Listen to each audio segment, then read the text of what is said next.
听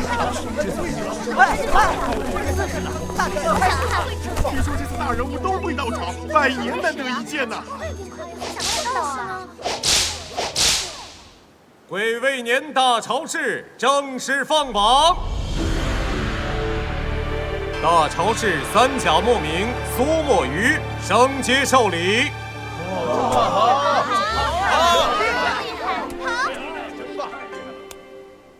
想不到理工附院最优秀的弟子，竟靠文试成绩才勉强入伍，真是让人意外呀！3甲7名国教学院堂堂。哦，这才是我的真粉。糖，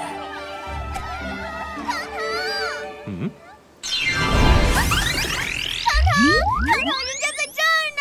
糖，姑奶奶。2甲10名南方怀院霍光，2甲3名天道院庄焕宇。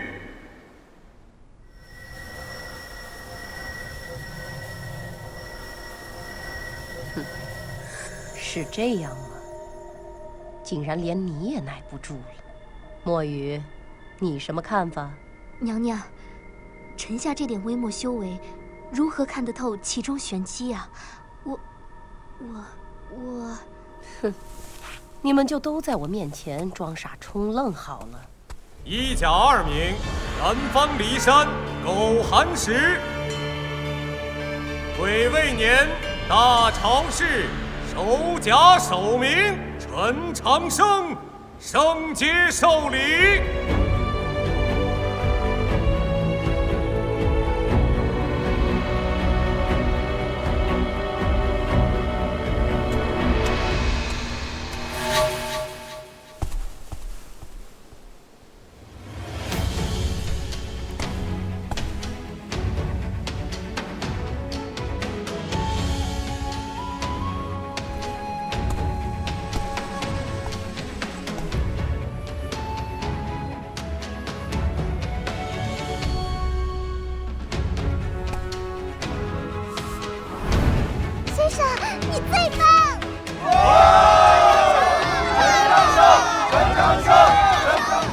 大朝市以来，陈长生得到的反响，应该是变化最大也最为热烈的。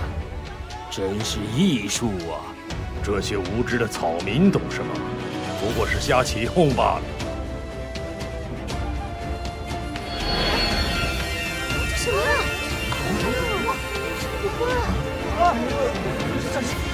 呀？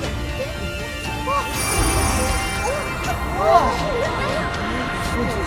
这是谁啊？是教宗，竟然是教宗大人！教宗亲临为陈长生颁礼吗？不可思议！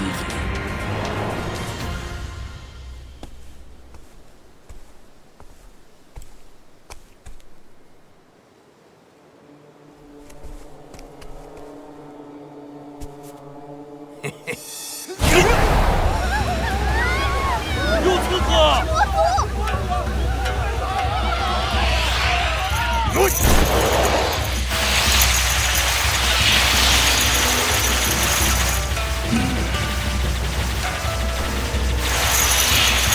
不好！进！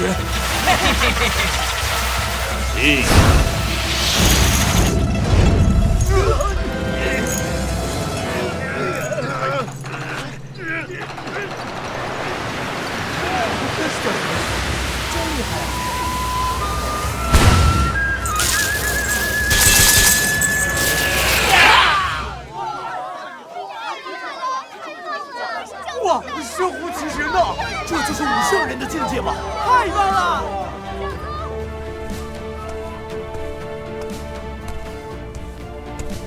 你若不肯低头，谁能为你戴上桂冠？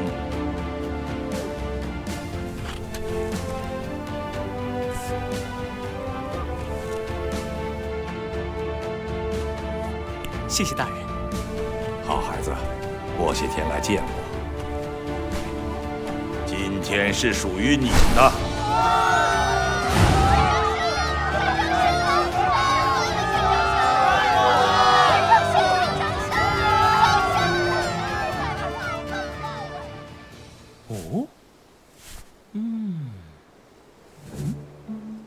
我脸上有刺吗？没有，就是头上有只鸟窝。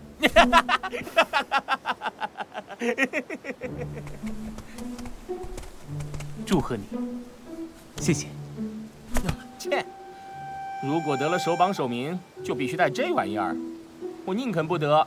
我们很熟吗？再说了，就凭你也能拿到首榜首名？喂，都已经打完了，还这么势不两立，至于吗？陈长生，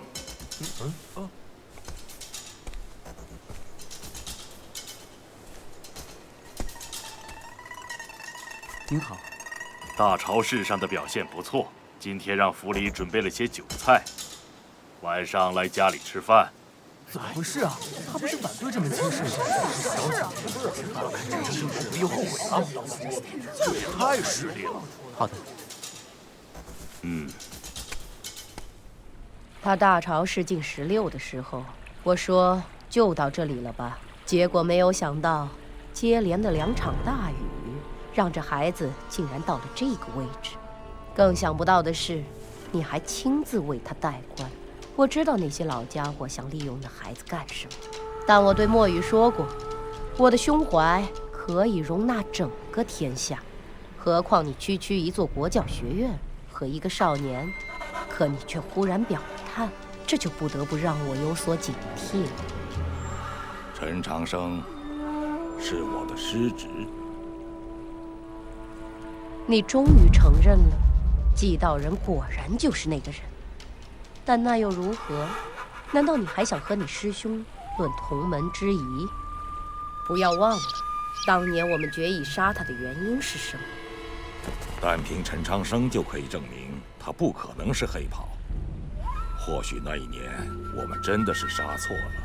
即便你师兄不是黑袍，难道他就不该死？无论如何，上一辈的事情与下一代没有关系。何况那孩子根本不知道以前的事情。现在再没有人还敢反对你，你又何必念念不忘？哼，如此也好。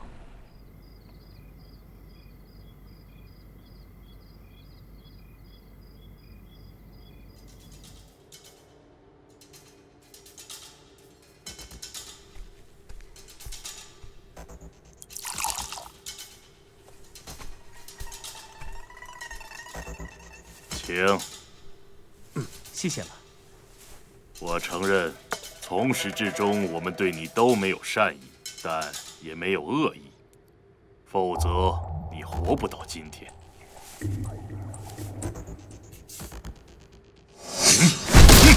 你这是什么意思？我没有什么别的意思，只是想做完1年以前因为误会而没有做完的事。误会？整整1年时间，京都满城风雨，大陆扰攘不断，就是因为一个误会。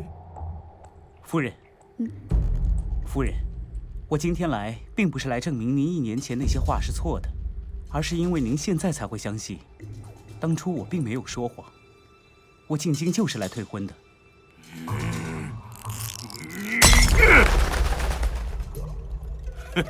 你做了这么多可能会掀起惊涛骇浪的事，原来竟只是因为你那可怜而可笑的自尊心。人或许生而不同，但没有一个人的自尊心是可怜而可笑的。拿了大朝市的首榜首名，觉得这样就能证明自己比秋山君更优秀，就可以以一个胜利者的姿态，故作潇洒的退出。哼，自己看看吧。你就会知道秋山君为什么没有参加今年的大朝市，而让你钻了空子。与秋山君的功绩相比，你那一点点成就不过就是萤火之光。秋山君竟然找到了周原之门。周原之事你怎么看？巨星以下，通幽以上，仲夏之时，10年之期，又无甚变化。说起来，秋山君这孩子虽是巨星境下第1人，但能独自对抗众多魔族高手，并且成功带回周原钥匙，确实比陈长生夺到大朝市首名要更了不起。哼，根本不可同日而语。据说这次连南客也出动了。那魔族方面岂不是几乎以倾巢而出？黑袍这次这么大动作，为什么？只要能找到藏在周原里的那几样东西，会给这个世界带来什么，你应该比谁都清楚。我们为进入周原，哪次又不是倾尽全力呢？虽然这次有幸运的成分，但我们成功了，为大周和妖族争取了10年时间，不是吗？周督府当年创造周原，建立规则，10年开启一次尚可理解，但只有通幽以上、巨星以下的人才能进入。这一条到现在我还是无法参透。周毒夫千古一人，神龙见首不见尾。也许周原之谜破解之时，我们才能彻底理解他的用意。所以我根本不去操这个心。现在我关心的只有一件事。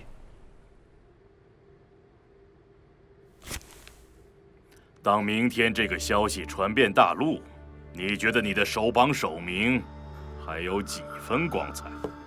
我退婚，真的就只是想退婚，不是因为想证明比谁更优秀才来。只不过，从一开始就没有人相信过，现在依然不相信。告辞。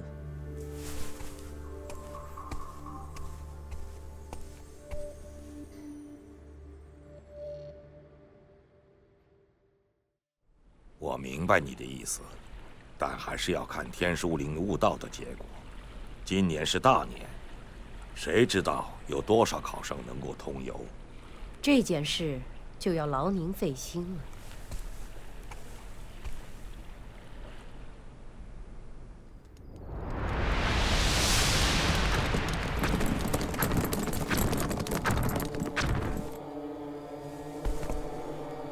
周大人，都到了吗？已经等候1个时辰了。陈长生现在确实是个人物啊，居然能让这么多王公大臣坐立不安，我开始有点兴奋了。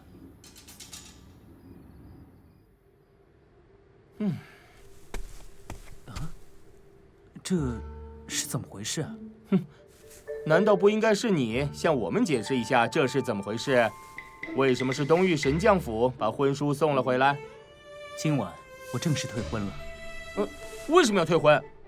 难道徐有容还配不上你？我去找教宗大人。慢着，怎么了？你曾说过，除非徐有容当面要求退婚，你才会同意。所以现在你想要退婚，也麻烦去当面对徐有容说。切，你一个小鲜肉去跟那种老油条斗心眼儿，作死！他到底是什么意思？我估计这都是教宗大人今天亲自给你颁礼闹的。为什么？哼，这还不简单？教宗大人已经向全天下表明了，你是他的人。为了神将府的将来考虑，徐世纪再不喜欢你这个怪女婿，也不愿意自己当恶人。懂了？我怎么又成为教宗大人的人了？他想多了吧？明明是你太小白。看到没？这都是今天各大王公贵族见风使舵给你送来的礼单。你现在红了，知不知道？人类太无聊了。明天要进凌烟阁静思一夜，我先去休息了。各庆功宴已经摆好了，猪都烤上了。喂！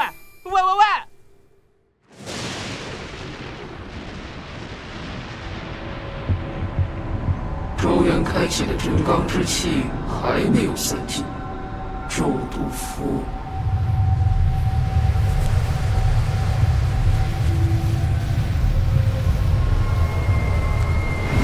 我等你3天了。国君大人，黑袍，你策划绑架妖族公主白洛恒的行动失败，反而导致组织败落，让秋山军夺走了周原钥匙。这件事，你不想跟我解释吗？主公，我曾在帖书上悟到过这样一句话：阴阳无常，为机而转。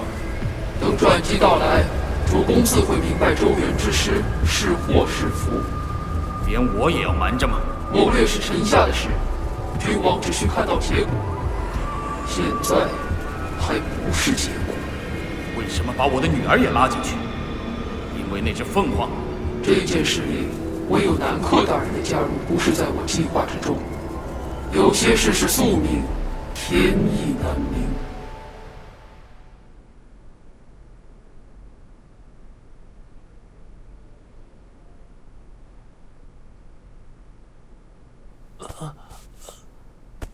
放心，愚人，今晚你师弟就要进入凌烟阁，他能否逆天改命，就在此一举。希望他不会辜负我的苦心。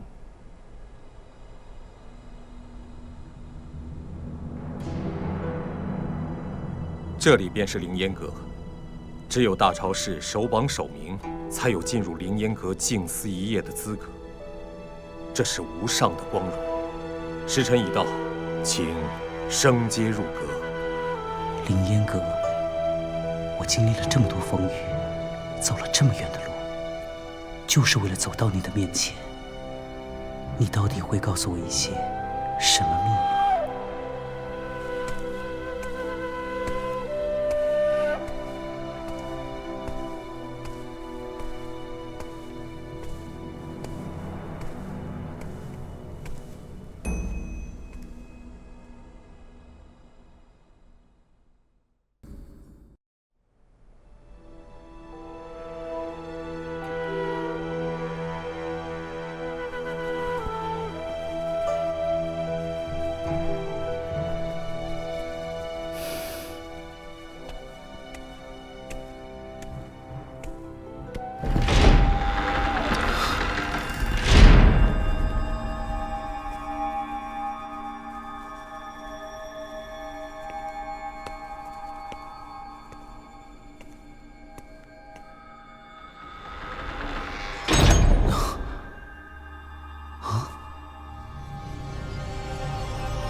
好强大的气息！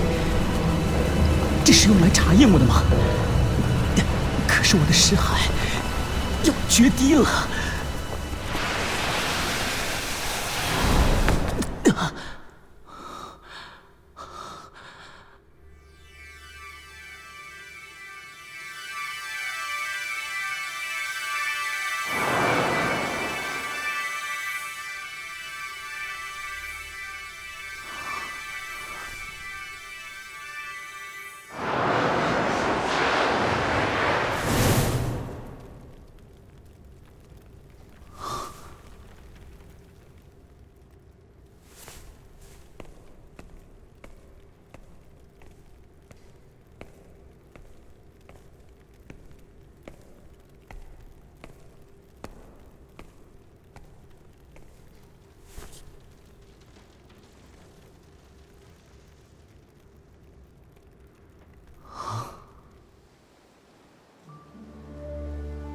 师父，凌烟阁中究竟有些什么东西？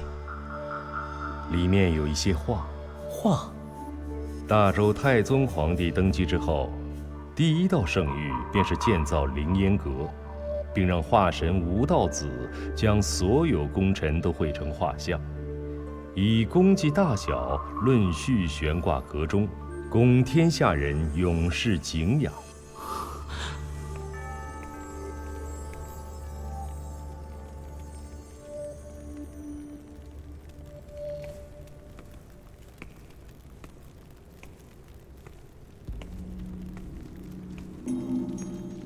难道逆天改命的秘密就隐藏在这些画像中？这些画像虽然每幅都是不世出的珍品，但也只是人间凡物，更没有隐藏什么秘密。那为什么？你要找的东西不是在画像里，而是在第8幅画像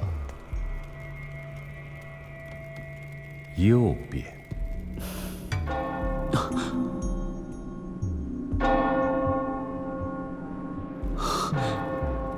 倒计时开始了，要快！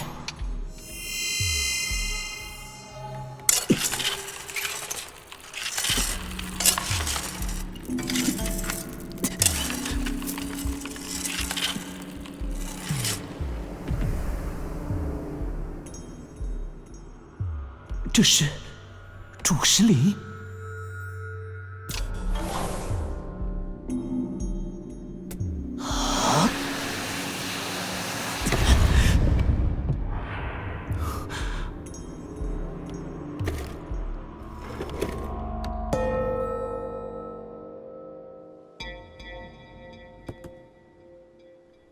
机关锁。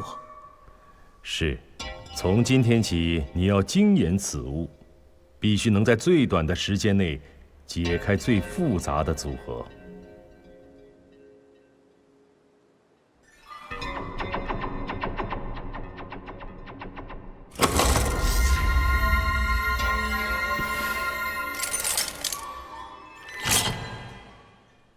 师父，究竟什么是命运？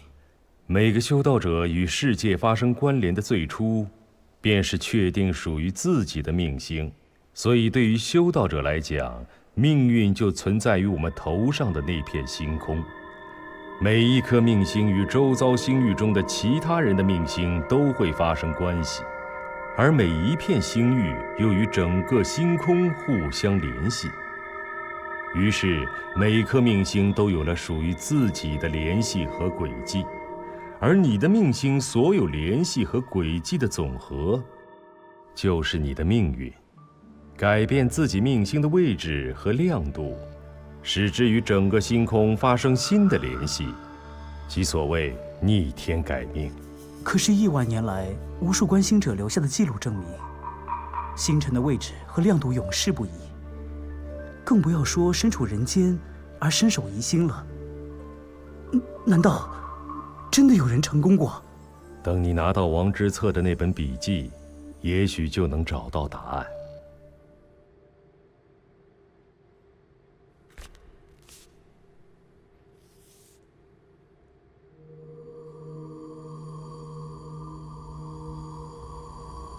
为什么师父会知道这么多不可能为人所知的事情？他究竟是什么人？又是谁当年竟然能瞒过太宗皇帝和无数工匠大臣，在凌烟阁藏下这样的秘密？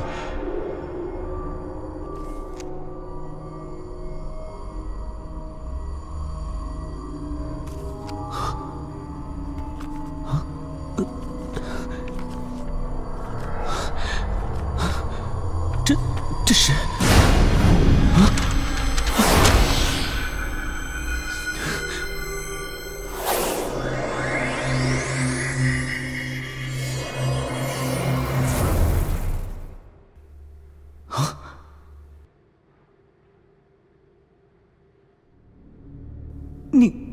你是王之策？准确地说，我是王之策留在笔记中的一缕清魂。你早知道我今天要来，难道你知道我是谁？既是机缘，自有天意。你终究会知道一切，但不是今天。王前辈，我来这儿想请教的是，世上真的有改变命运这样的事吗？逆天改命吗？真的有人成功过吗？我自幼家境贫寒，生性木讷，只喜欢读书。平生最大的心愿就是进入天道院，阅尽天下卷籍。进京途中，我曾寄居天梁郡，偶然认识了当时的太守，后来的大周太祖，还有周督夫和太祖次子齐王殿下。那时天下大乱，群雄并起，但天梁郡只是一个弱小平庸的地方，尚能偏安一隅，夹缝中求生。后来我终于来到了京都，考进了天道院，并且我遇到了陈儿。可惜好景不长，很快京都被围，前朝的命数已尽，而率领大军围攻京都的竟然是齐王殿下。这时我才知道，就在我离开天梁郡的这段时间里，原本庸碌弱小的太祖竟然强势崛起，并且得到了国教的全力支持，带领大军东出祁山，很快便统一天下，建基大周。以常情来看，这简直比奇迹还要奇迹。确实不可思议，难道？所以当时就有传说，太祖之所以能一飞冲天，就是因为国教教宗用秘法逆天改命，将太祖的命星变成了地星。哦，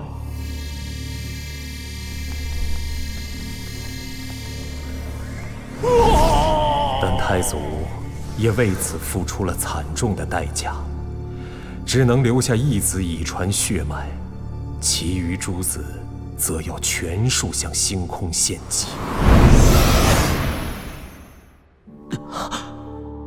原本这与我也并无关系，可是辰儿因为忍受不了平淡如水的生活，终究还是离开了我。从此，我便在天道院潜心修行，想让自己能平静些。不料，有天夜里弄出的动静有点大，结果惊动了很多人。一夜巨星。于是莫名其妙的我成了京都的名人。直到那天，齐王来找我。从此，我被迫进入了我不想进入，也不曾喜欢过的那个世界。他是为了太祖星空献祭之事而来。你确实慧根深重，可惜，现在想起来，齐王真是很了不起的一个人。他没有接受命运的安排，而是以冷血强大的姿态走到了命运的前面，开始决定他人的命运。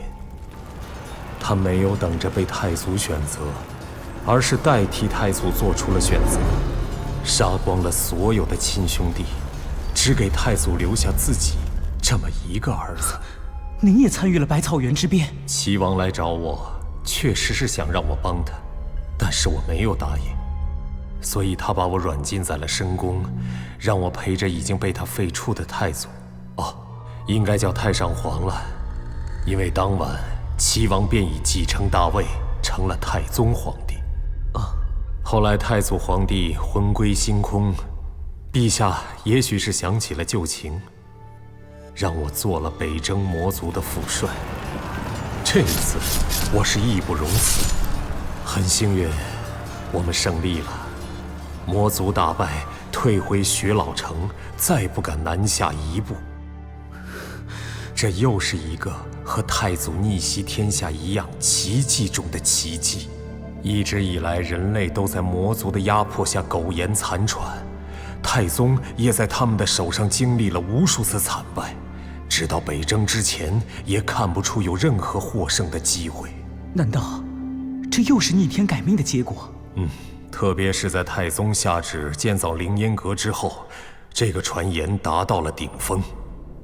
传说这次太宗向星空献祭的，便是这24位助他平定天下功臣的灵魂。凌烟阁便是祭坛。诡异的是，凌烟阁建成之后，这些名臣真的开始陆续死亡，半年中便死了17位。特别是大将秦仲在弥留之际，竟然向为他诊病的祭道人证实，这个传说确实是真的。师父，你可信？我不信，我不相信有命运这种东西，所以也没有什么逆天改命。为什么？因为我就是这24个人之一，我的经历就可以彻底粉碎这个传言。而且，作为北征魔族的副帅，我最清楚人类为什么能战胜魔族，在于国事，在于明君，在于万民用命，亦在于魔族多年受灾和内乱。这和逆天改命有什么关系？太祖当年能得天下，也是同样的原因。哼，凌烟阁上24功臣献祭星空，在我看来，那不过是陛下的帝王手段，君要臣死，臣不得不死罢了。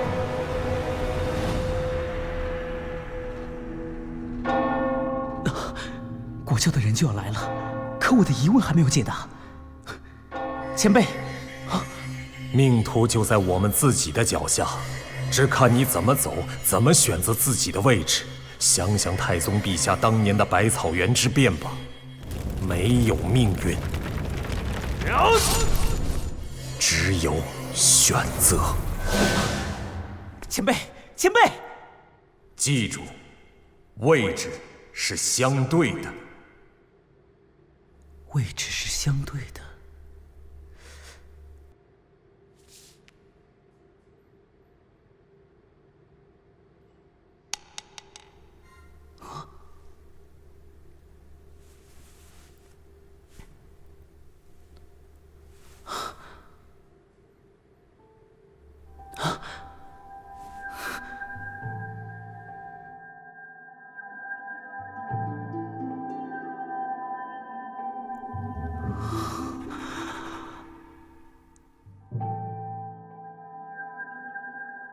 那是我的命星。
这里是我体内的小天地，星辉，全部都是星辉。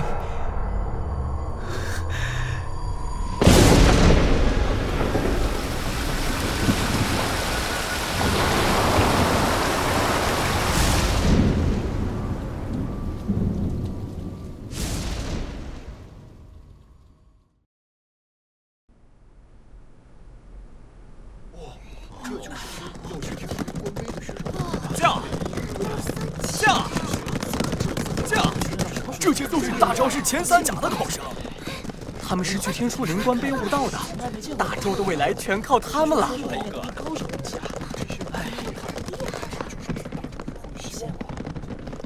位置是相对的，所以如果无法改变自己的命星的位置或者亮度，那么改变周围的其他星辰也可以造成相同的效果。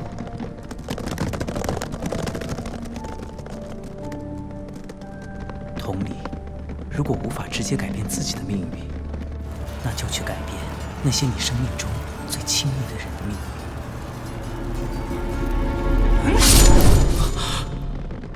怎么了？没事。通过改变他人的命运来改变自己的命运，这种事真的可以做吗？哪怕接下尽数变成颓垣，哪怕千万人血流成河，没有命运，只有选择。我刻苦修道，就是为了得到这样一个选择的权利吗？这就是我要的逆天改命。喂，我不知道你遇到了什么事情，但是我想提醒你，你努力了这么久，就是为了今天。而且对修道者来说，最终我们能走多远，就看在天书林里能参悟到多少。我明白，谢谢。那就给我振作一点。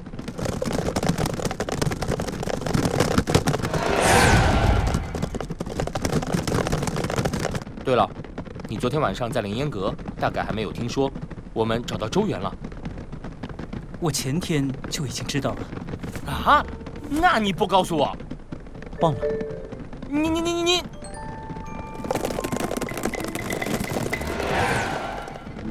周原里到底有什么？原来你也有不知道的事情啊！万宝全书就缺你这只脚喽。滚！周原呢，就是周毒夫的小世界，每10年会在城市某处出现一次。所有被周毒夫打败的绝世强者的兵器，据说全藏在那里。最重要的是，周毒夫自己的功法秘籍也可能留在周原里。所以，大周、妖域和魔族都将争夺周原当作头等大事。这么说，进入周原后找到的东西都归自己，不用交给朝廷。按功行赏是基本原则。而且我跟你说啊，周原更重要的意义在于，这对年轻修行者们来说是最合适的试炼之地，而那些宝物是最好的激励。但是不知什么缘故，只有通幽境的人才能在周原里生存。所以说呢，这次天书灵悟道才变得无比重要。它决定了1个月后将会有多少人能成功破境进入周原。天书灵到了。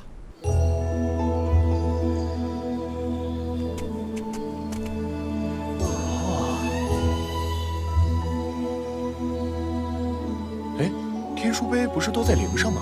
为什么看不见啊？应该被树木挡住了吧？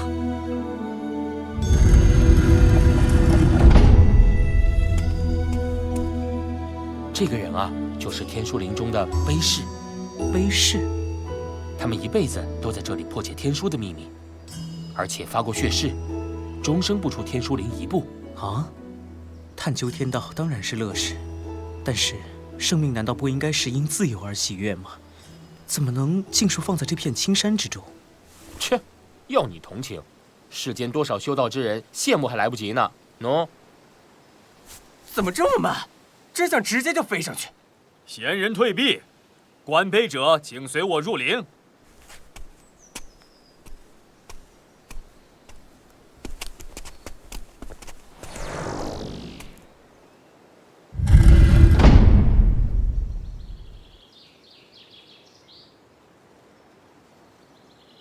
天书碑便在山道之上，请诸位自便。快点，抓紧时间！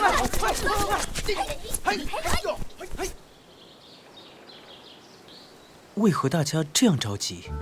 奇怪的反而是你，你怎么这么不着急？我已经通幽了。很得意。这个真没有。我已经说了，对修道者来说，观碑就是最重要的事情。晚一步看石碑，就有可能晚悟到10年。只有那些鼠目寸光的家伙，才会把破镜通幽当做观碑的目的。你还要我说几遍？你不也还站在这里？因为我觉得你今天有问题。据说天书灵观碑只有一条路，看完了1层的石碑，才能够去上1层。你又想说什么？天书灵有几层？我不知道。准确的来说，没人知道天书灵有几层。为什么？第一，我不是碑士；第二，我不是导游。反正你只需要知道，那些石碑只能一座座看过去，最终能过几关就看你自己的悟性了。最后一个问题。说。据说祭天的时候，圣后和教宗大人他们会从一条神道登临天书灵地。那条神道在哪里？神道在南路。那从神道走，应该就能直接登顶了呀，不需要一关关过吧？你想走神道？不能走吗？当然能走，只要你有本事。有人看守吗？谁？汉卿，大陆第一神将。汉卿镇守神道，几百年来还没人能闯过去，就等你了。你别生气嘛，我的问题问完了。你还不登临观碑，又发什么疯啊？我想随便逛逛，你不一定要跟着我。呸！我有这么离不开你吗？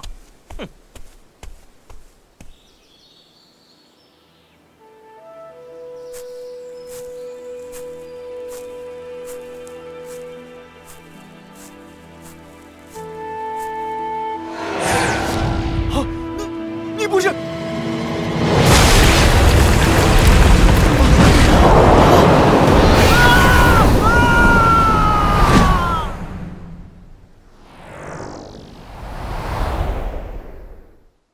为什么我就不能去天书灵呢？我要去找先生。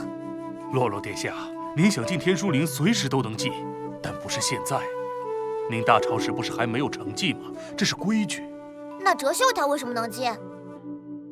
哲秀靠的是军功，而且接下来的周原之行他是重要人选，所以希望先生能帮到这个可怜的孩子。卧夫哲秀的问题比您的问题棘手太多，就看陈长生能不能再创造奇迹了。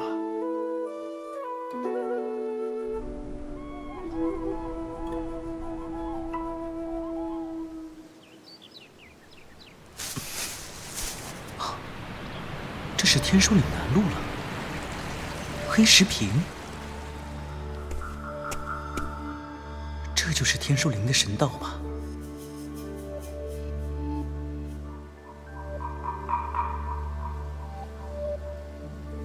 这位是？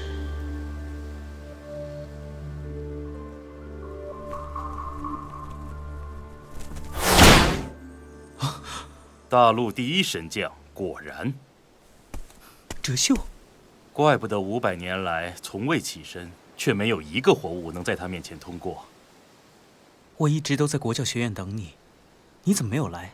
我说过会来找你，但没说什么时候。你，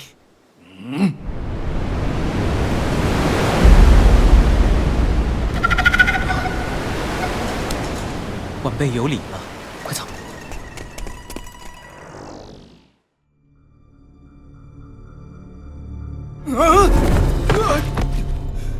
怎么了？差点被汉卿发现。陈长生现在不该在观碑吗？怎么会去神道？他进了天书陵之后，一直在四处游逛，似乎在看风景。看风景？是。从清晨到现在，他似乎已经绕着天书陵逛了一圈。在天书陵里不看天书，只看风景，他究竟想做什么？有趣，真有趣。再探是。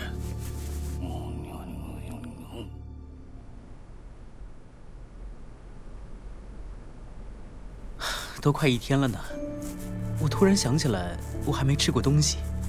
今天晚上住在哪里也不知道。我想你一定也不愿意和那些人住在一起吧？我认识的朋友也真是奇怪，一个说不停，一个又不肯说。我不是你朋友。嗯？这里居然还有人结庐而居，一定也是修道之人吧？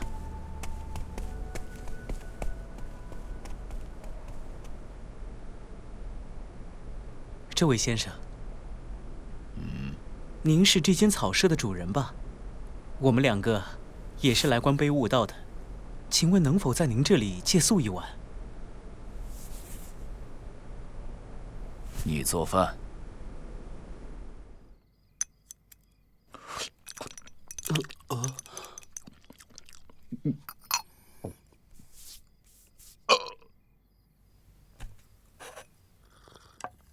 我饱了，你今天很不正常。我刚刚还说你和唐36是2个极端呢，怎么你也……整整1天什么都不做，在我看来是非常愚蠢的，浪费生命。你也不是那种人。我有些事始终想不明白，所以暂时不想做什么，至少今天不想。活着是最重要的事吗？不是。那对你来说，什么才是最重要的？清醒的活着，或者清醒的死去。你欠我的东西，现在给我吧。你到底想问我要什么？我的经脉有些问题。我知道，你们妖族都有这个问题，但我比别人严重10倍。你确认我可以帮你？你能帮洛洛殿下，便有可能帮到我。发病的时候极其痛苦，最严重时更会令我失去理智。我也不知道自己发疯后会发生什么。所以对你来说，最重要的就是清醒。我不想像一条狗一样什么都不知道的活着。好，但我不能保证什么。先帮你把脉。你这么多年来你一直忍受着这样的痛苦。这症状是心血来潮，你居然能活到现在。我不会死。你在哪里啊，陈长生？陈长生，36，我在这里。我真是担心你脑子有进水，直接出了天书陵。这里是圣地，又是在别人家里，你能不能文雅一点？哎，居然是你！知道这里要债来了。哎，能解决的话就赶紧解决一下哦。我会尽力的。这位是？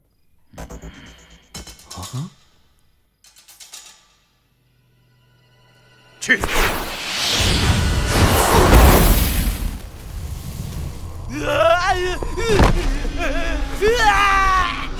糟糕，被破法了！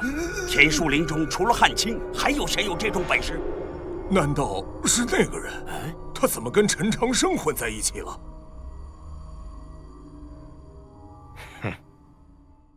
回！哼，敢到我这里作妖！此人的真元好惊人呐！你是寻梅？不错，我就是寻梅。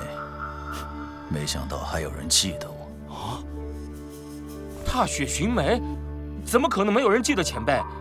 您可是37年前那届大潮市的首榜首名啊！37年前，这么说，他是我的朋友陈长生，和前辈一样拿了本次大潮市的首榜首名。原来今年大潮市已经结束了，难怪今天多了这么多人。你的真元如此弱，居然能拿到首榜首名，真是一代不如一代。前辈这就不客观了吗？即使让天机阁来点评，今年大潮市的实力也要比前辈那年强一些。那是因为那年有2个人没有参加。哦，对哦，我怎么把他们给忘了？如果另外2位前辈王破和嚣张都参加的话，前辈，很多人都以为他早就死了，在天书陵里关闭37年，真是难以想象。他是不敢出去吧？唉，我不该当面提那个名字的。你们难道不想解释一下吗？乡下人真是麻烦。这位荀前辈呢，就是当年毛秋与毛院长最看重的小师弟，曾经是天道院的骄傲，天赋惊人。可惜天意弄人，在同龄人当中，有人比他的天赋更好、更优秀。荀梅前辈曾经与其比试不下100次，竟然全输了。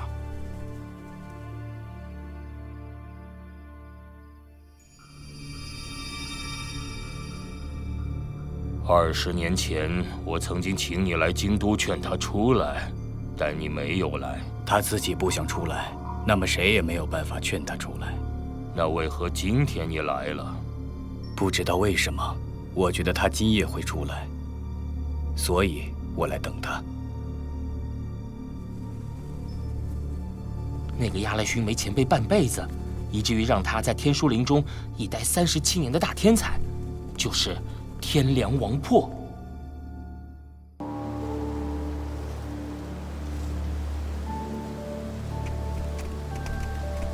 我在天书陵37年不出去，不是不敢，只是我知道现在还不如王破。那么出去又有什么意义？没有打过，又怎么知道不如他？把自己困在天书陵里，难道就有什么意义？37年来，我把所有时间都用来关北武道，却依然没有办法追上他。我也很想知道，活着的意义是什么。如果前辈不是一直留在天书陵里，逍遥榜上肯定也能排入前5。但终究不是第1，还在他的后面，不是吗？难道待在天书陵一直不出去，就能保证有一天会超越他吗？天书陵是一种可能，超越王破的可能。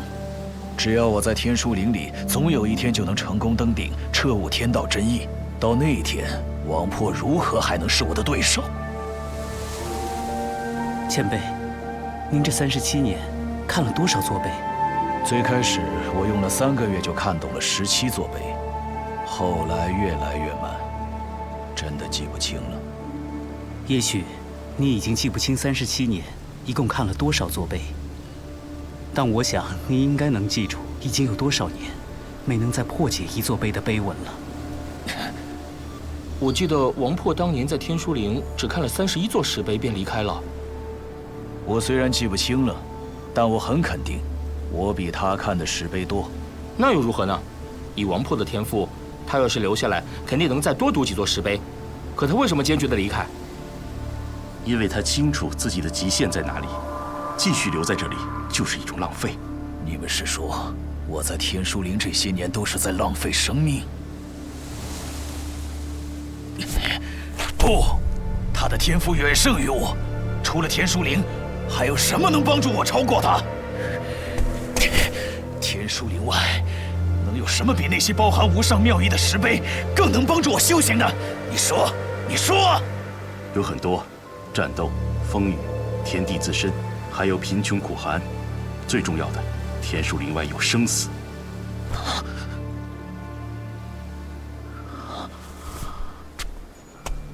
但这是37年啊，那上面还有很多座石碑我看不懂。我真的很想知道，如果我能登上陵顶，是一种什么样的感觉？要我这样离开，我如何能够甘心呢？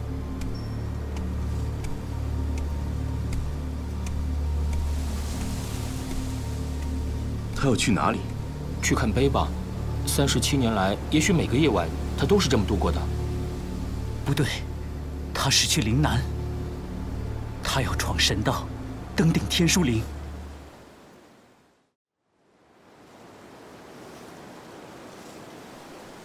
该有个了断了。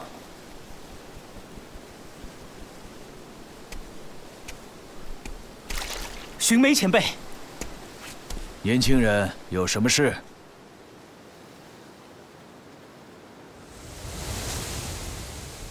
为什么？谢谢你们，是你们用勇气、心智、青春让我醒了过来。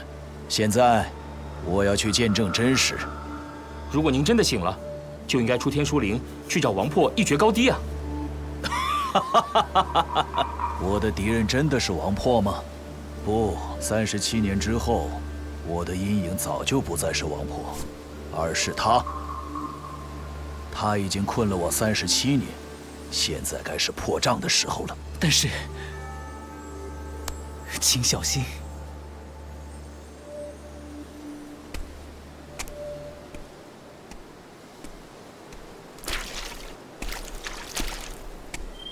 逾陷者死。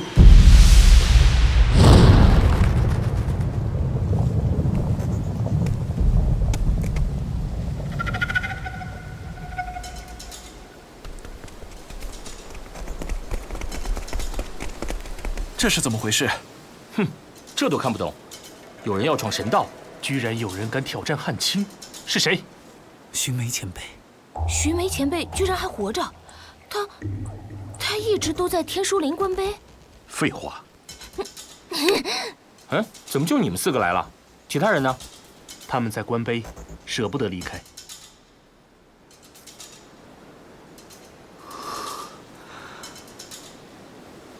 我不想退，也不能一直这么站下去。那么总要试试看能不能越过这道线。当年王破也是这么说的，但最终他在这里站了1夜，也没有向前踏一步。原来前辈知道我是谁。你在天书陵看碑看了37年，我便看你看了37年。今夜既然破了心障，为何不离开，却要来一试歧路？不，我的心障就在眼前，只是看到并未破去。至于歧路，未必不是正道。寻梅，虽然你真的不错，但我是守陵人，守的便是天书陵的规矩，所以我不会留情。我知道。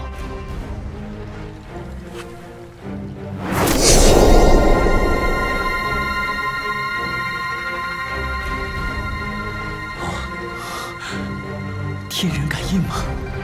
寻梅前辈，究竟修到了什么境界？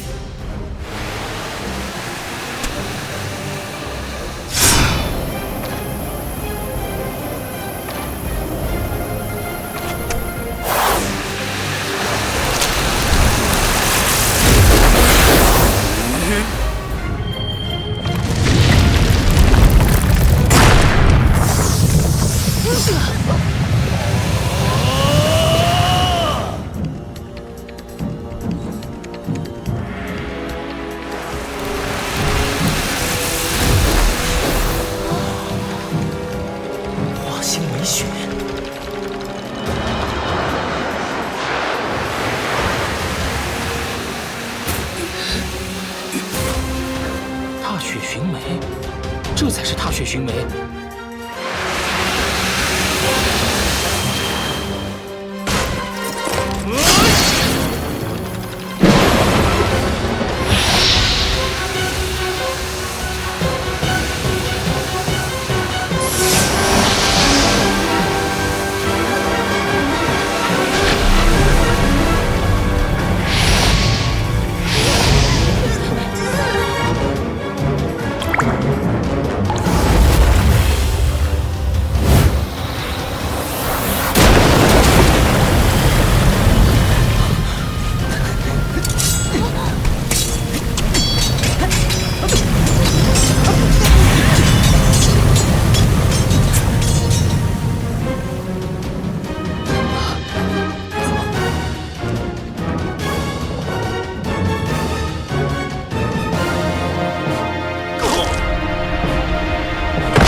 前辈，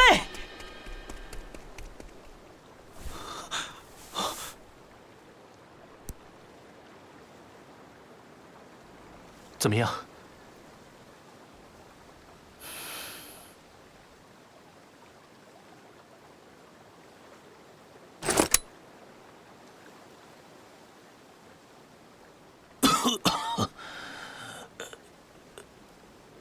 前辈，麻烦送我出灵。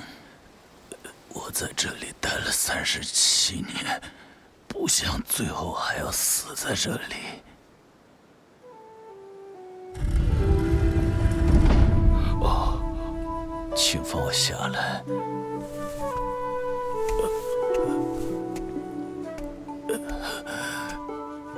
师兄，我让你失望了。你这是何苦来呀？终究还是醒了过来，一算幸运。真没想到你会在陵外等我，但我没想到你会这样出灵。这些年也让你失望了。今夜一战，你化形为雪，一窥神圣大道。如果汉卿不是穿着那身盔甲，未必能胜过你。若以境界论，你已经超过我。真的？你知道我从不说假话，即便是此时。从12岁开始，我和你交手127次，从来没有胜过。没想到最后却让我赢了一仗。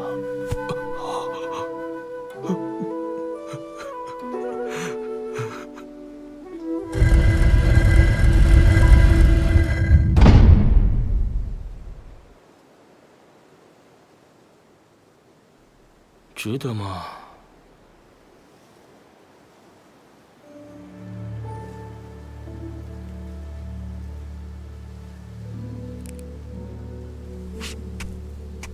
谢谢两位。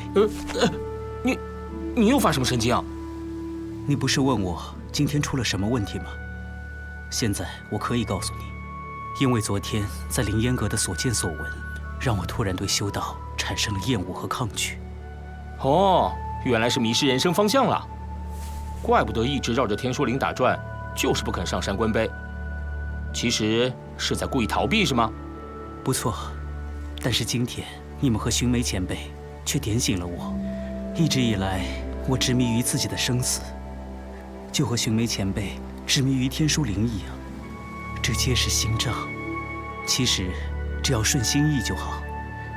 我原本修的就是顺心意，却渐渐忘了初心。你们人类就是想得太多。你那句清醒的活着，或者清醒的死去，我也会永远记住的。喂，天都快亮了，你去哪儿啊？天快亮了，正好关杯。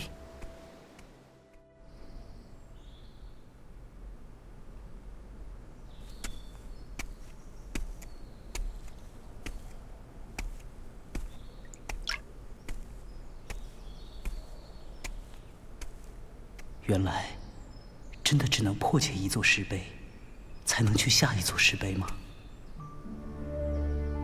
这里就是大道的起点。道书上说，解碑之法有万千，各随机缘。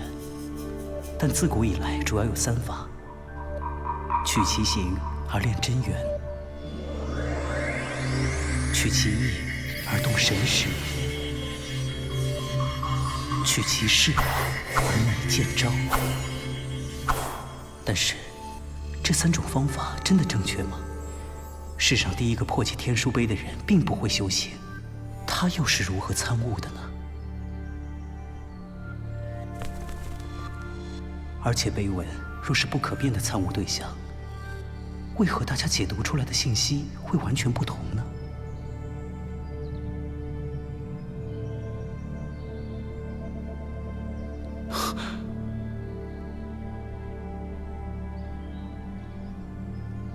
这是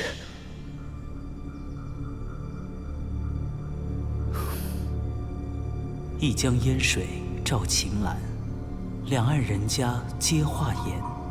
淡荷从一段秋光，卷香风10里珠帘。今天非得解开赵金仙不可！走！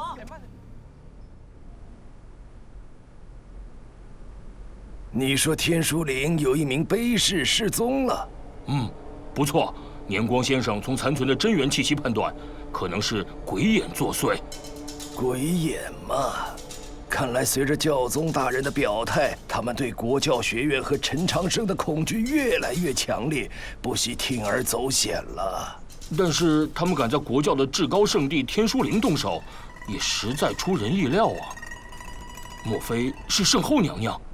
哼，娘娘太强大，国教学院和那孩子在她眼里不过是一只蚂蚁，想捏死随时都可以捏死，不会搞这种伎俩。只是有些人在发疯罢了。他们莫非还敢在天书陵杀人不成？不许杀人，观碑悟道最重要的是心境。他们只需破坏陈长生的心境，重则走火入魔，轻则真元涣散，至少无法得到足够多的提升。1个月后，陈长生进入周原，就等于是去送死。那要不要马上传话给年光先生，请他帮忙？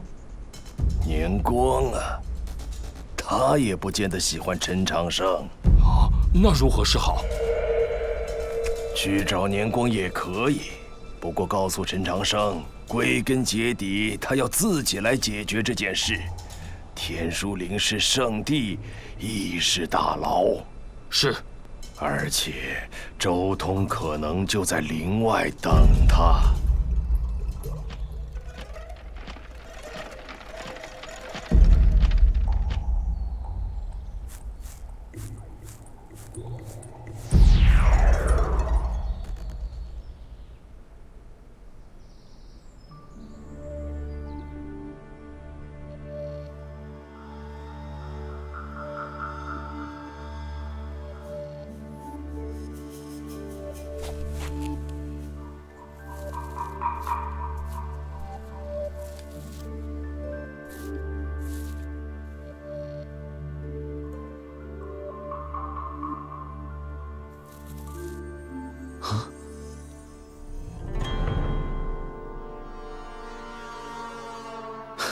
是了，便是如此。哦，便是什么？啊！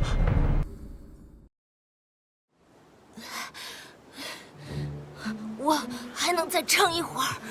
让我再看会儿。出了什么事了？没事，只是读碑神识消耗太多，识海有些震荡。我们能不能在此借宿？陵上晚间也不得安宁。这是寻梅前辈的房子，我也只是暂居而已。就是地方小了点儿。哎呀，哎呀，你们，哎呀，我得先睡一会儿。肚背真是累，饭随便点就好了啊，7荤8素有个汤就可以了。哎呦，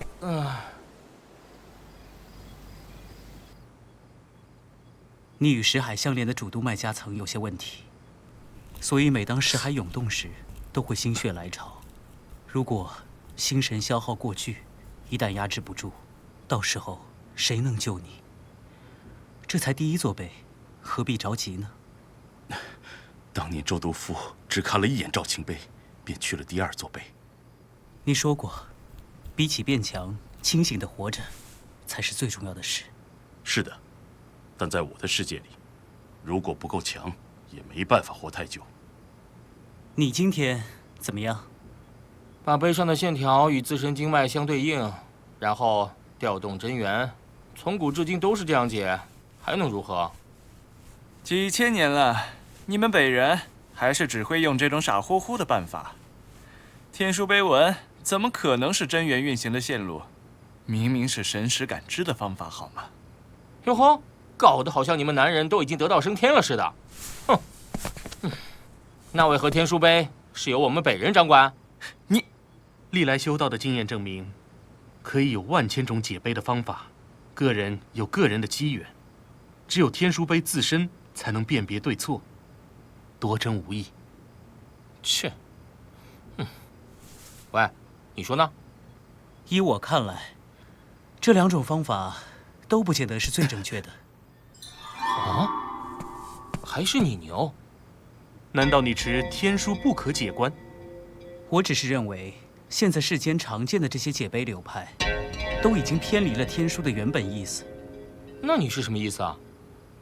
我认为碑文的原意，应该存在于碑上刻痕的光影变化之中。 700年前，汝阳郡王陈子瞻也曾持你这种看法。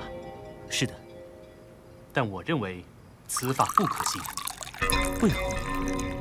因为清风繁星、烈日慧雪，光影变化难以计数，根本不可能全部观察得到。而且你要找到其间变化，总要挑选一个基准。你要怎么挑？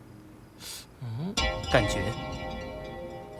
你这也太离经叛道了。修道问自心，我只问一句，好不好用？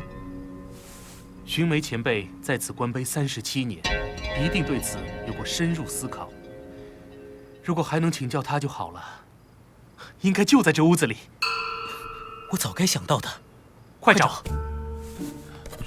你们在找什么？寻梅前辈的笔记。哦，大家一起找。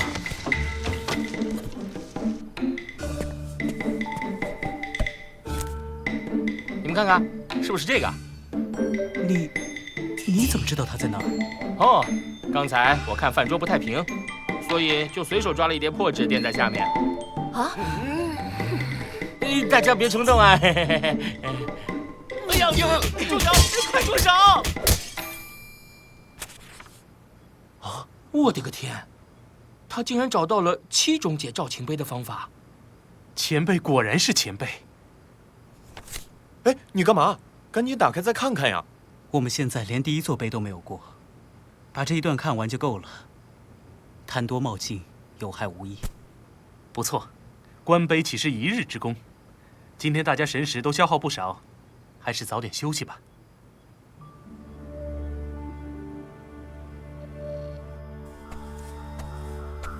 你已经看了2天碑了，应该已经看懂了，不然不合道理。 我想等等师弟们，你呢？有些东西也许还要印证一下。看了寻梅前辈的笔记，我又有所悟，想再去看看。我也正有此意。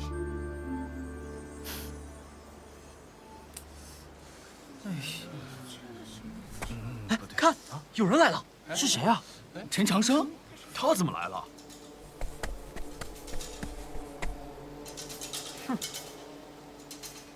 哼。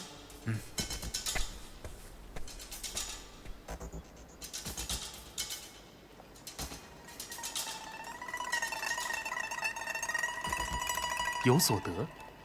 你还是坚持用最原始的那种解法。也许笨些慢些，但最适合我。什么是最原始的解法？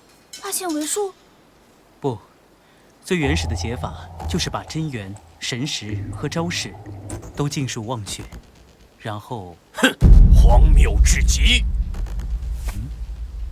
哪里来的无知小二，竟然敢在这里大放厥词！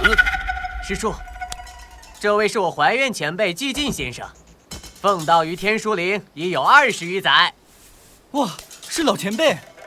前辈，失敬失敬。真元、神识、招数，世间唯有这3种才是道门正宗，其余都是邪门魔道。不要拿个手榜首名就狂妄的没了边儿。这个人好生奇怪，就算固执守道，这样也太夸张了，明显带着极大的恶意。怀院曾受那些人指使，企图在大潮师中暗算我。那么寂静的突然出现，如果再谣言惑众，我便禁止你观碑，以免玷污圣地。是了，此人就是来故意找茬，阻挠我观碑修行的。好，那就来吧。前辈，你错了。啊？你说什么？我说前辈错了。什么？季前辈错了？怎么可能啊？这怎么可能？是啊。陈长生，你太无礼了！错了，便是错了。你敢！天书碑前没有一定之法，一定之规。前人之法可以真实，但切不可认为已经穷尽。如果后人连超越前人的勇气都没有，如何能一代胜过一代？对，有道理。万溪风光不同，终究同入大海。哈哈哈哈！好一副尖牙利齿。既然道理说不通，那就只好手下见真章了。看看你这条溪流到底能流多远！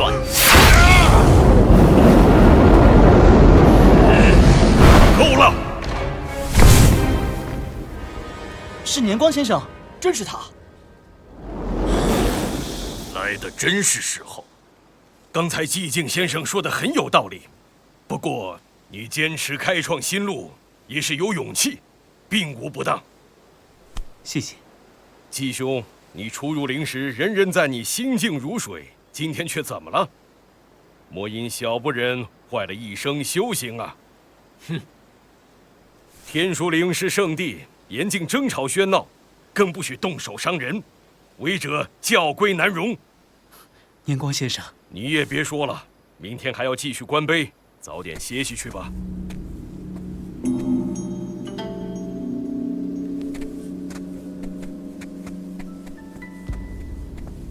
师叔，现在怎么办？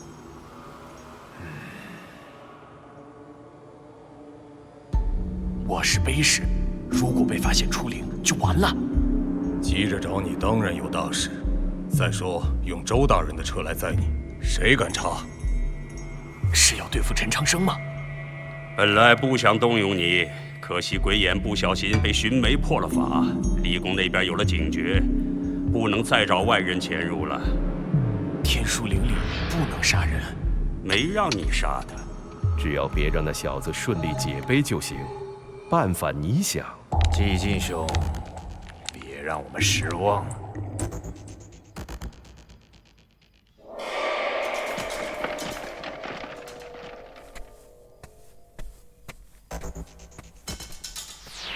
如果有人比陈长生率先解碑过关，会怎样？这小子是本界的首榜首名，听说教宗也对他寄予厚望。如果落于人后，应该会有压力。师叔的意思是坏其心境？现在有年光先生给你护持，没人再敢阻碍你观碑了。但我与他并不相识，为什么会帮我呢？而且出现的时机也太过巧合。陈长生，新教士，你怎么来了？我是国教领导嘛，来这里还不跟玩儿似的。哦，主教大人让我来给你带个话。你们聊，我先回草舍。是这么回事。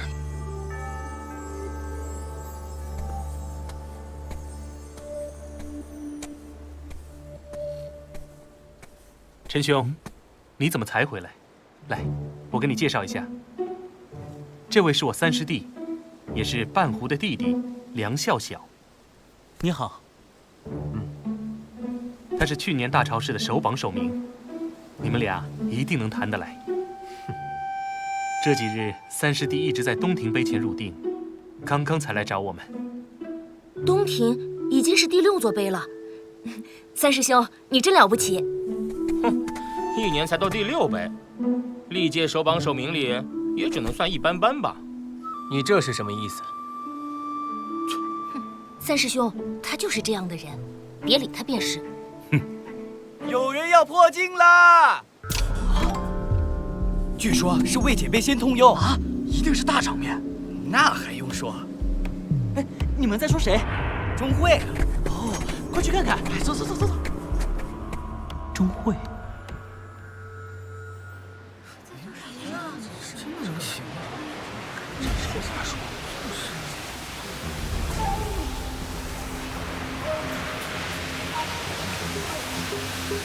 怪不得会突然破镜，原来是寂静传了真元给他。这也可以啊？没人说过这不可以。可是，这至少会损耗寂静1半的真元，而且半日内，如果钟会破不了镜，就会白白浪费。他们这么不惜血本，到底是为什么？这是破镜的前兆。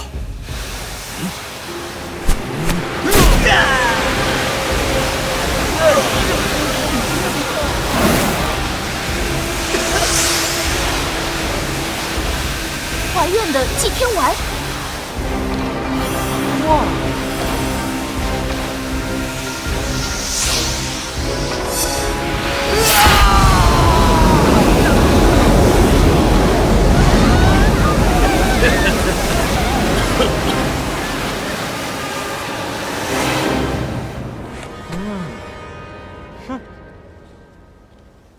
恭喜师兄破镜！了不起啊！真的破镜了，真了不起！多谢师叔。陈长生，我知道你在大潮市中已经通幽，可惜只是初境。如果是通幽中境，就能直接过赵秦碑了。但不好意思，我已经是了，所以你这个首榜首名在我面前已经一钱不值，因为名次榜上，你永远将排在我的后面。这算哪门子首榜首名啊？丢人现眼！主教大人说，那些人会不择手段破坏你修道的心境。只要你还在天书陵1日，便1日不会罢休。原来如此，强行通幽就是为了强行解碑，以此来羞辱我，企图扰我心境。那么好吧，我就来跟你们玩一场暗战。既然没话说了，那我就先走一步了。恭送师兄！哇塞，想不到今年第一个解碑的竟然是钟会。那今年这个首榜首名，岂不尴尬至极？不是尴尬，是丢人。嘿嘿。师兄也真是谦虚，只说先走一步，但这一步相差何止千里。有些人光着脚也追不上喽。我先走了。走吧，走吧。走吧，走吧，走吧，走吧，走吧，散了。喂，我说，你真的一点都不生气吗？原来天书碑真的能自己判断观碑者是否已经读懂碑文，太神奇了。你能不能有点正常人的反应啊？观碑是修行，又不是龟兔赛跑。重要的是到达终点，谁先谁后与我何干呢？昨晚大家已经看了寻梅前辈的笔记，一定有所悟。清早无人，正好修行，还在等什么呢？你在发什么呆啊？懒得理你。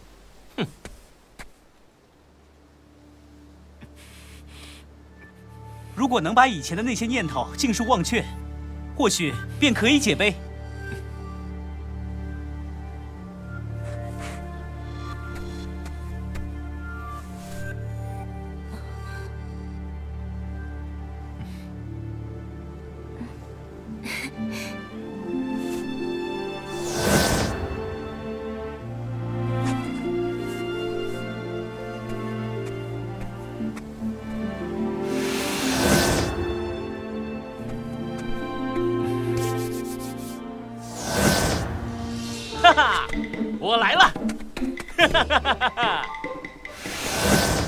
他的血脉问题，也许会晚一点。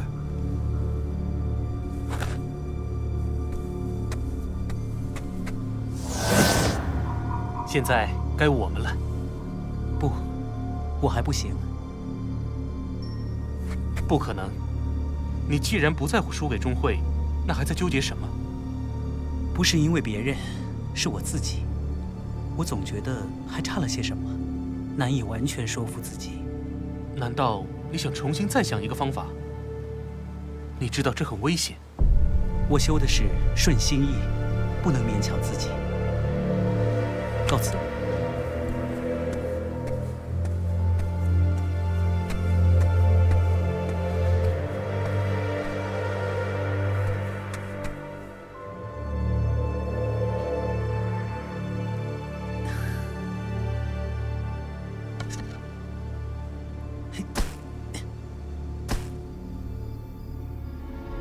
你说陈长生这些天一直在种地，根本不去观碑？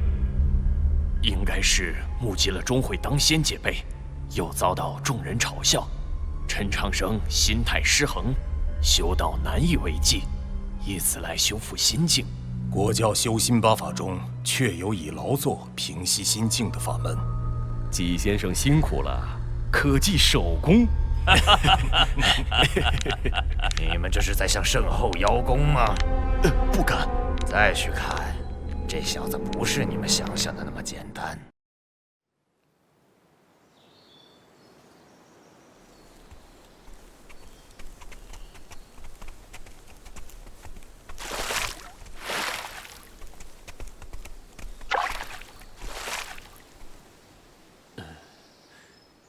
7天了，还不去吗？哎，我跟你说啊，昨天又有3个人过了赵秦碑，连庄焕宇、苏墨鱼这种杂鱼都过了，知道吗？祝贺他们。你，时间不等人呐。如果真解不出的话，那也就算了。气死我了！无论如何，切不可想迂了。我知道。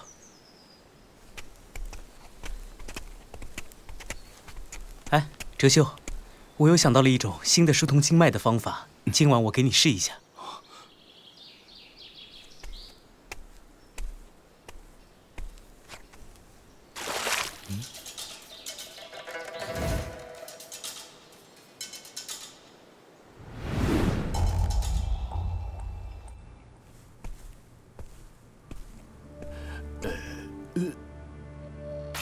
怎么，连你也沉不住气了？我确实有点看不懂，是我们把陈长生逼太急了，还是季锦的心理战术得逞了？你呀，居然还不如一个孩子。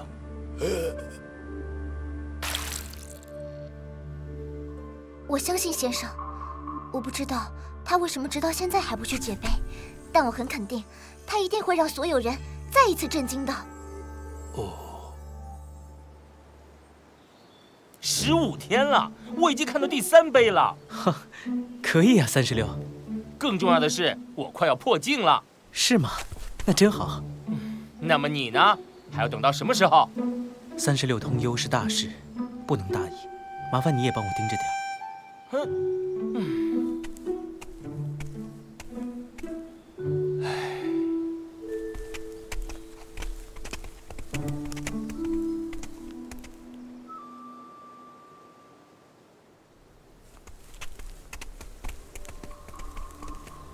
他到底是怎么了？又是哪根筋搭住了？我本来认为他的进展至少不在我之下，但是现在，如果是心境出了问题，那麻烦就大了。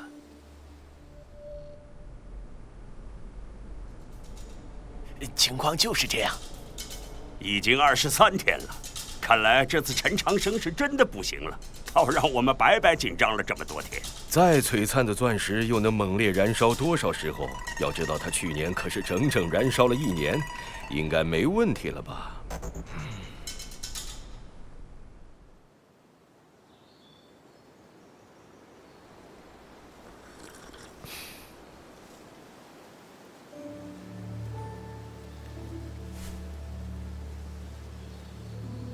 雪雁北归了，这么说，还有几天就要出发去周原了。主教大人说，1个月后周原开启，你必须在那之前出来。那么好吧，就这样了。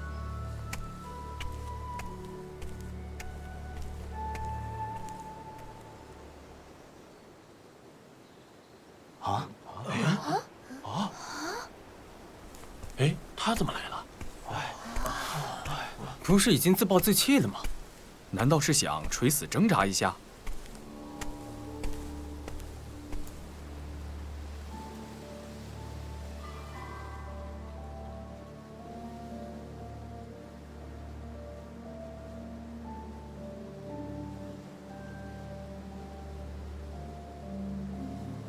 这是个家字啊！这是个江字。燕、赵、秋、从、关。哇！一江烟水照晴岚，两岸人家皆画檐。淡荷从一段秋光，卷香风10里珠帘。2000年前，道门之主从碑文中看出了这首诗，刻在了崖上。后世之人都以为内藏深意，所以穷尽心智上下求索。其实诗便是诗，观碑者只需要看到、懂得，根本不需要别的多余的想法。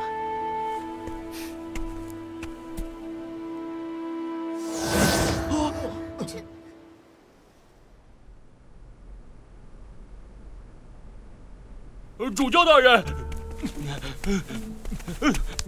主教大人，陈长生他开始解碑文了啊！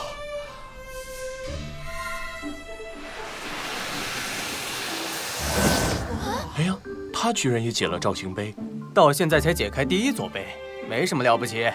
对呀，还不如我们呢。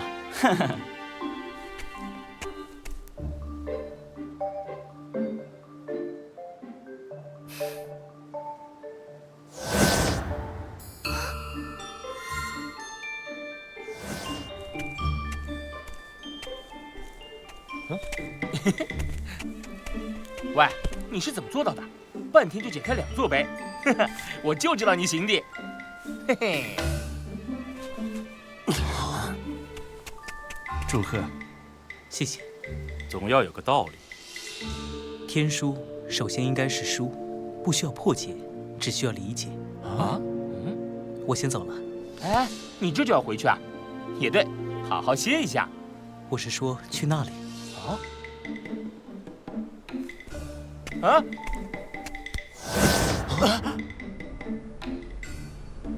陈长生解了赵晴碑，哼，这时候才解了第1座碑，还能有什么前途？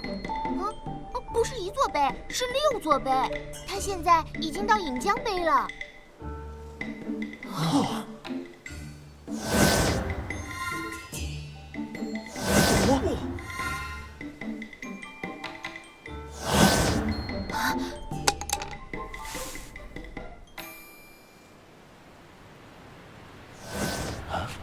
韩兄，原来如此，了不起。你也是，你的解碑速度至少能排进10年里的前3了。其实，在钟会破境前的那一晚，你就已经解开了赵晴碑了吧？居然连我都瞒住了。并非故意要瞒着韩兄，只是那些人一直窥伺在侧。如果我太早解碑，他们肯定会另施伎俩。我倒无妨，但连累大家修行就不好了。你这些天一直都在草舍，难道碑文都已记在心里？我出来京都的时候，就已经看熟了天书碑的拓本，何况还有寻梅前辈的笔记，所以不是一定要坐在碑前。这些天我种地也并非只是在做戏，所谓道在自然，吃饭穿衣皆可修行，否则今天解碑也不会那么顺利。我第一次觉得，你若继续走下去，真有可能会成为邱师兄的对手。解碑方法还是有问题，只是时间来不及了，只能先走走看。先走走看，天书灵对很多观背者来说，想要向前一步，都难如登天。如果让别人听见“先走走看”这4个字，除了羞恼，还能有什么情绪？我准备走了。看来你决定要去周原。先走走看。请。你说什么？陈长生连解了乾陵17杯，怎么可能？比王婆和嚣张当年都快得多，真是惊世骇俗。如果不是姓陈，我真要怀疑他是不是周毒夫的后代了。你说过他已经完蛋了，你说过的。我们都被他涮了。好小子，我都差点看走了眼。事到如今，已经顾不了国教那边了，再不下狠手彻底解决，也许就会不可收拾。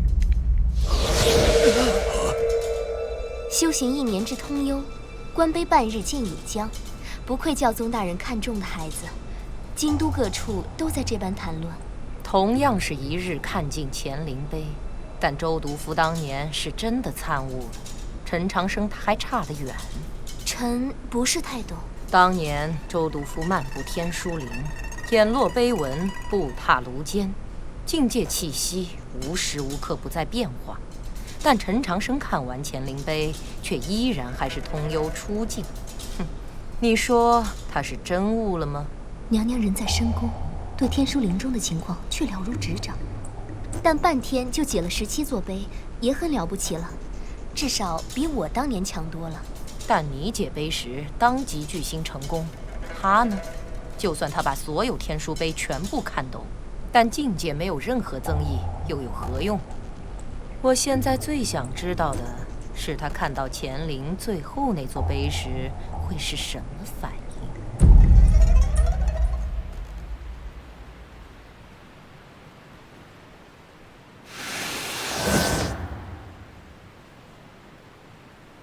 道藏中说，天书陵乾陵只有17座碑，为何这里还有1座？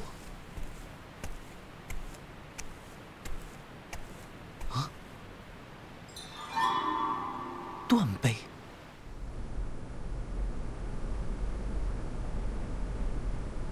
那娘娘您看，陈长生还有机会吗？能看到那座断碑，也许已是他的极限。他太过沉稳，而且修的又是什么顺心意，年纪轻轻却波澜不惊，如此患得患失，哪像周毒夫当年灿烂如朝阳，气势狂飙，任何事拆天一脚，挖地3尺也要问个究竟。修道修的是心，性格决定命运，也决定修道者能够走多远。陈长生不行。当年天书碑一落地即生根，与大地最深处相连。究竟是何等可怕的力量，竟然能将这座石碑打断？如果是人，那人是谁？又是怎么做到的？打断的石碑又被他带去了哪里？这是一个警告吗？对我，又意味着什么？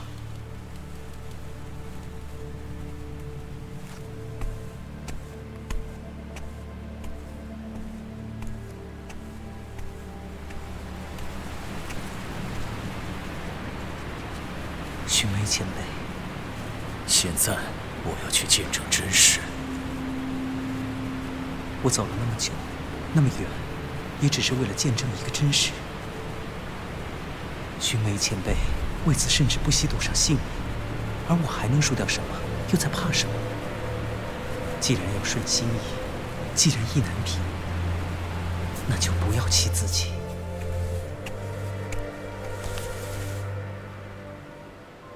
什么？好孩子，今晚注定不会平静，你也去吧。是，有人恐怕已经在路上了。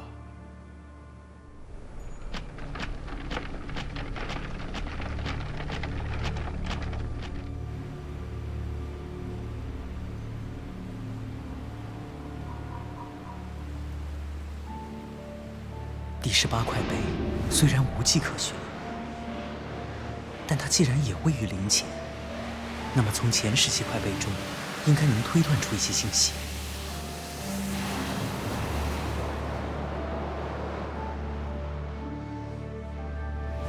情碑、灌云碑，看不出规律啊？难道还不够？折桂碑、饮江碑、积雨碑、东亭碑。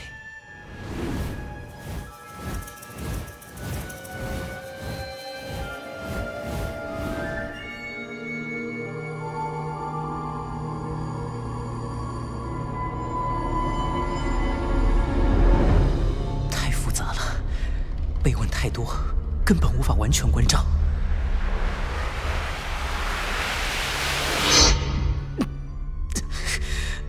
不好，神识瞬间耗损太过，识海震荡，再这样下去会走火入魔的。所有碑文加起来的复杂程度，远远超过了人类精神力的极限。这是条死路，那么就到这里了吗？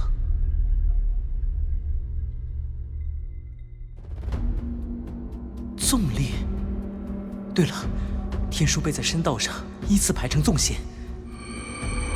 这样的布置方式，难道只是随意的吗？会不会后面被挡住了？去除碑体还是太复杂了。既然要寻找整体的规律，那么就应该有共有的东西，再简单一些。这是星辰。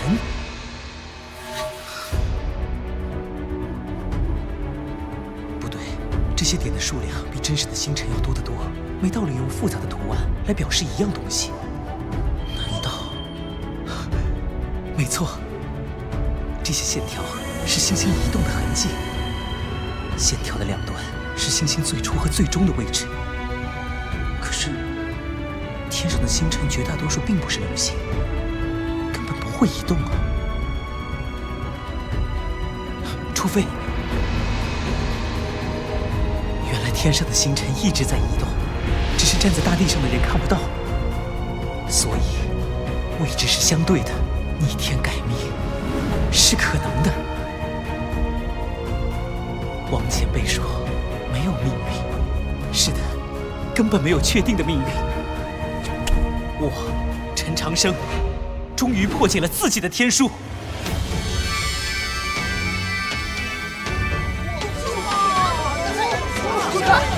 什么？真的吗？不会吧？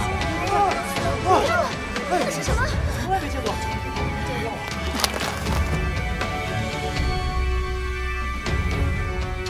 仿佛当年。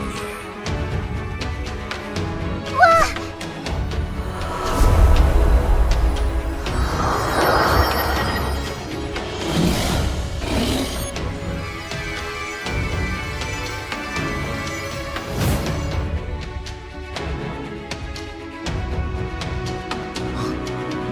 那你缺的就是断碑上的星图吗？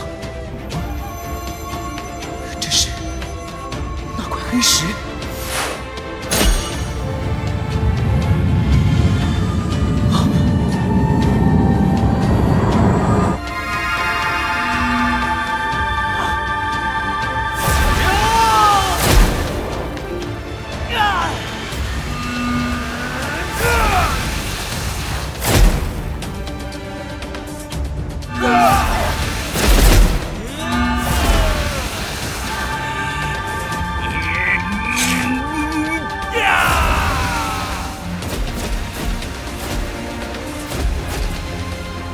一夜星耀，人人通幽。我们回去。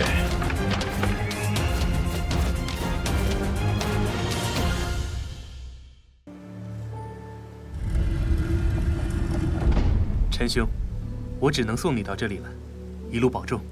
你真的要留在天书林，不去周原吗？我昨晚懂了一件事，这些天书才是我们修道之人的根本。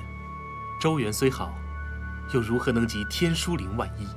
虽然我和你一样都已是通幽上境，但至少还要把乾陵17座碑看完，因为我们是对手，我不能输给你。好。三师弟和七剑也会去周原，请帮我关照一下。你才说过，我们是对手。对手不代表不能彼此照顾。有道理，但我真的不认为自己有能力照顾他们。我看重的是你在别的方面的能力。我答应你，堂堂通幽石海镇的要留在天书林中休养，也拜托你照顾一下这些药，给他调理。放心，这小子虽然嘴碎，但我还搞得定。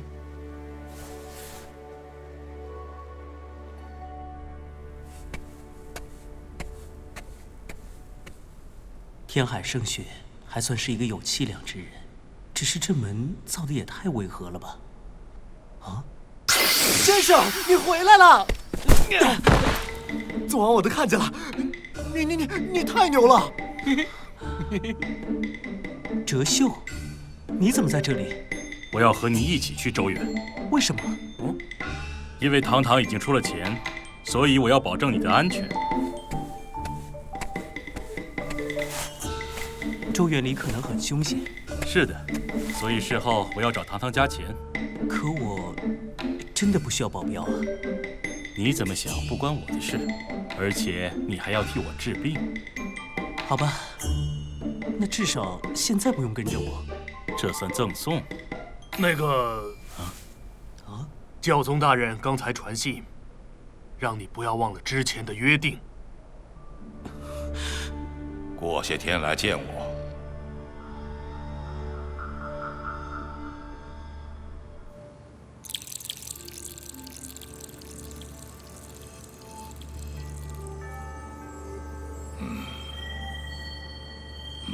青叶感应，客人到了。教宗大人，来，坐。随意些，我知道你心里有很多疑问，接下来我会把应该告诉你的都告诉你，有不明白的可以直接问我，能回答的我自然会答你。好。你的老师叫季道人，他还有个身份。是曾经的国教学院院长，也就是我的师兄。换句话说，你是我的师侄。我没有收过任何弟子，所以你就是我们这一门唯一的传人。那么我当然要照看着你。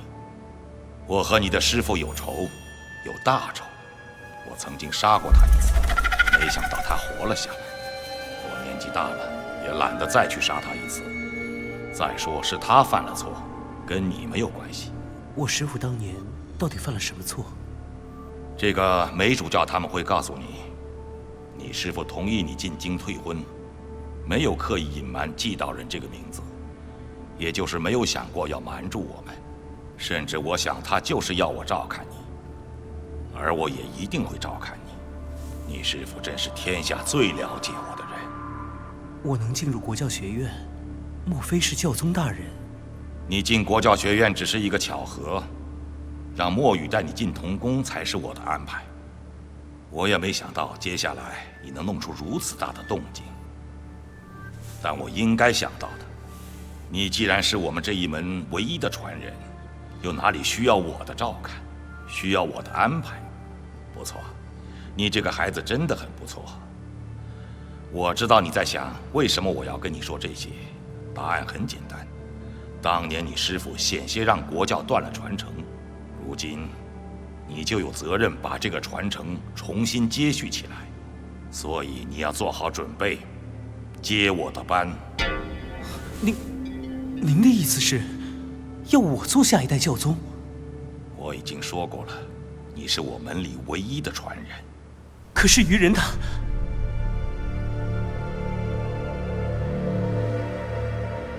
所以你这次去周原，有些很重要的东西必须要确保拿到，因为你现在代表的是离宫。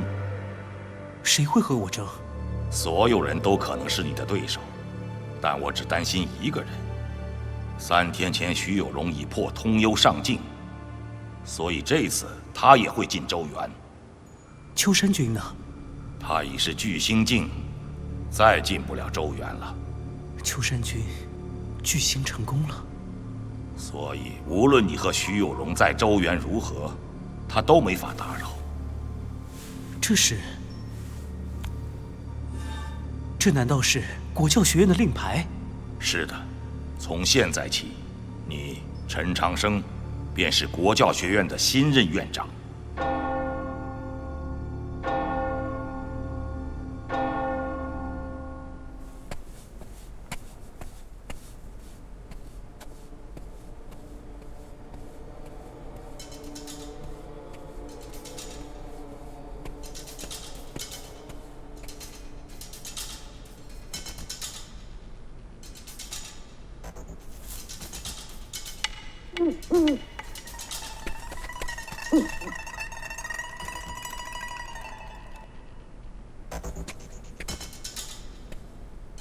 居然用火晶夜宵来看守。好，那我们就来比比速度。坤位，迅。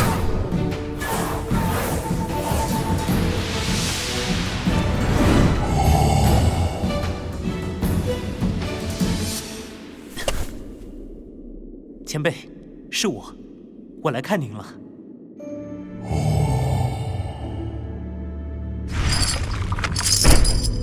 这些天我一直在忙大潮市的事情，后来又去天树林观碑，所以直到现在才来。您还好吗？不好意思，我忘了您对这些俗事不感兴趣。我能拿到大潮市的首榜首名，都是因为您的帮助。我也不知道该怎么谢您，只好带了些您喜欢吃的。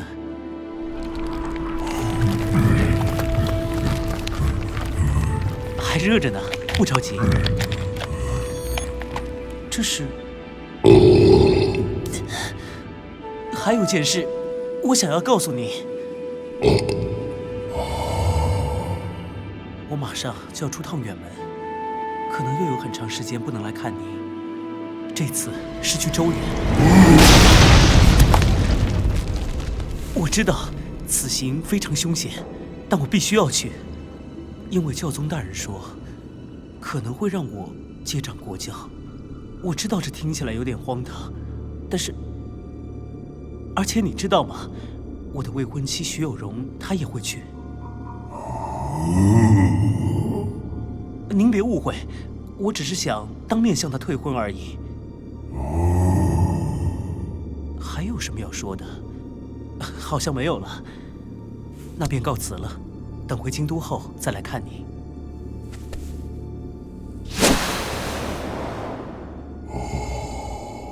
你在怕什么？是不是怕他一去不回来，白费了你的苦心？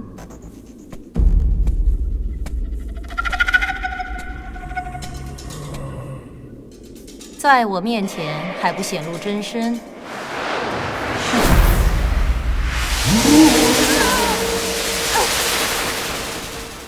宁肯舍了眉心的真龙之血，也要帮陈长生。你难道真以为能瞒过我去？我不知道你想说什么。无论你想让陈长生做什么都不可能，因为他实力不够，至少还得再等200年。可是他的宿疾却让他很难活过20岁，所以你的计划成功可能性基本等于0。那又如何？但如果你肯帮我做件事，我10年后就放你出来，这交易是不是要靠谱得多？你想做什么？帮我弄清楚陈长生究竟是什么人。我不懂你的意思。我要知道他究竟有多大，祭道人为什么会收养他，教宗又到底在打什么主意？我怎么能打听出这些？因为他信任你。如何？好，我答应你。那你先帮我把这个东西弄断啊。何必如此麻烦？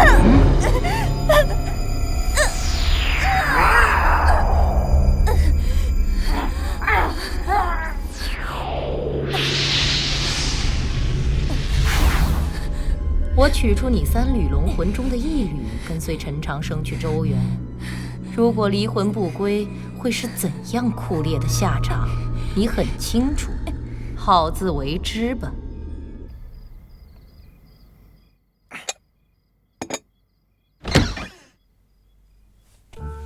先生，你怎么这么晚才回来啊？饭菜给你留着呢。谢谢。你们就要出发去周原了，可我到现在还没通幽，去不了，真是没用。你的血脉很强大，只是妖族经络特殊，需要多些时间，别着急。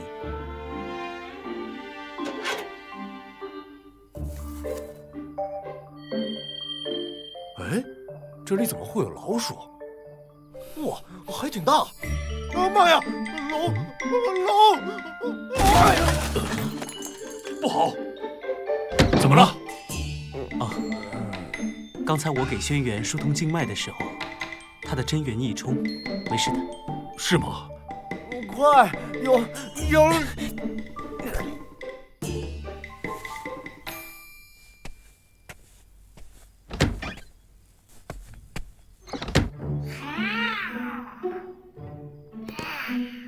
前辈，您怎么出来了？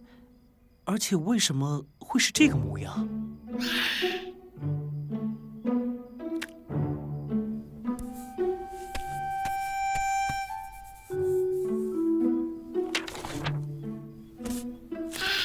你说你施展这种危险的离魂术，就是为了想跟我去周原玩玩？而且您现在法力大减，还要我来保护您的安全？好吧，请进。汶水唐家听说你要去周原，特地送来的，说是可能用得着。啊？这是什么？啊？你究竟和唐36是什么关系？就是朋友嘛，还能是什么？能把黄纸伞送给你。朋友的情面可没这么大。这是伞，很珍贵吗？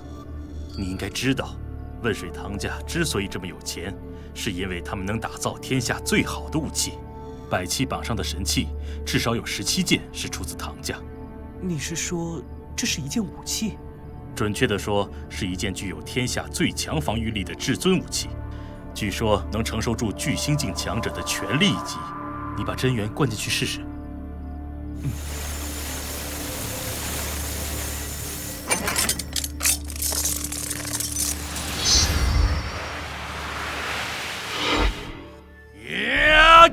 握紧了！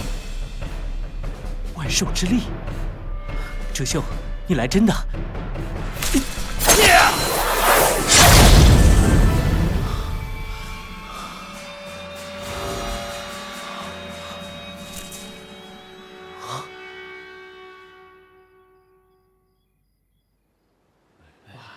小区成人了，不知道结果会怎么样？你觉得怎么样？希望会被淘汰掉，有点担心。没关系，我也是。真的挺紧张，不好准备。是啊，要不然我们说是第一次，你也是第一次，去看看就是。有点紧张。陈院长，星教神，你怎么也开我玩笑啊？脸皮这么薄，怎么当领导啊？别愣着了，快上车吧。这辆车，你是说这次去周原是由我带队？当然了，教宗大人可把事都交付给您了，光荣啊，陈院长！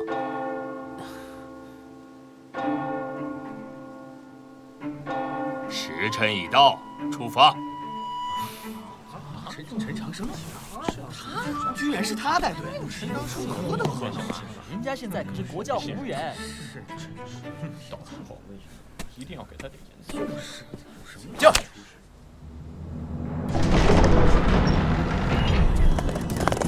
叫。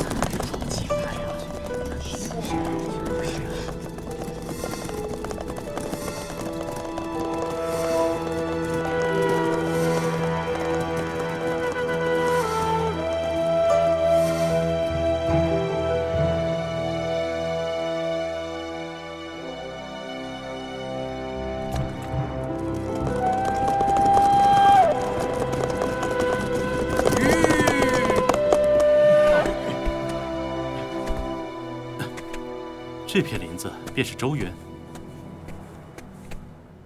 周原每次开启都会出现在不同的地方，甚至还曾浮于海上。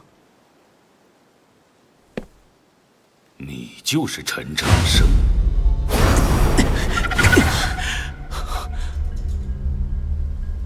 啊，这位就是给这次周原之行坐镇护驾的绝世宗宗主，八方风雨之一的月下独酌朱洛。传说朱洛已达从圣境界，当年在雪老城外一举斩杀第二魔将，怪不得有如此气势。晚辈拜见朱先生。有人真是老糊涂了，居然让你这么一个小毛孩做国教学院的院长。说的可不是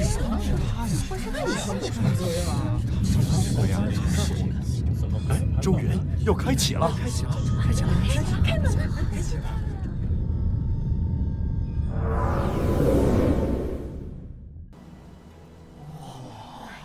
开启了！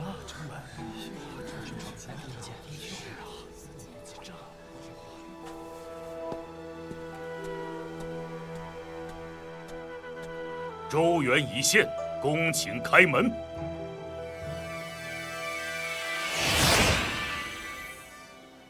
哇，是彩虹！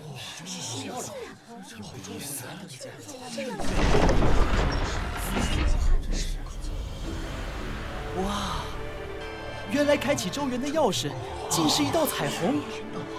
那边应该是移山方向，居然能相隔万里开启周原，真是匪夷所思。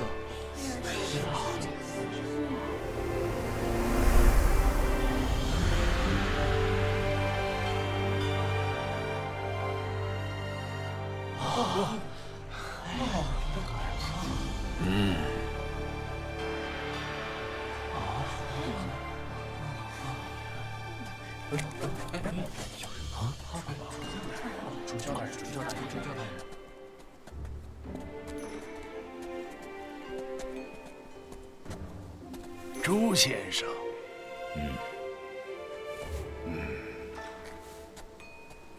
周原已经开启，大家准备入园。好，废话不多说，我只提醒大家2件事：周原开园时间为100日，必须在此之前出来，否则周毒夫也救不了你。第2，在周原中可以彼此争夺宝物，但是严禁杀人。流水瓶用来计时，回线引无论何时点燃，都能直接将你传送回周原大门。前几日都已分发给大家，保命之物务必收好。是。去吧，莫要贪而忘食。走。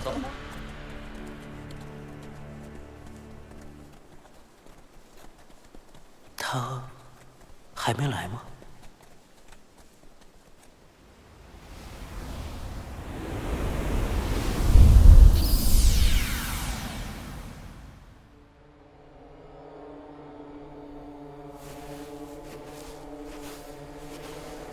数10年未见，依然如故。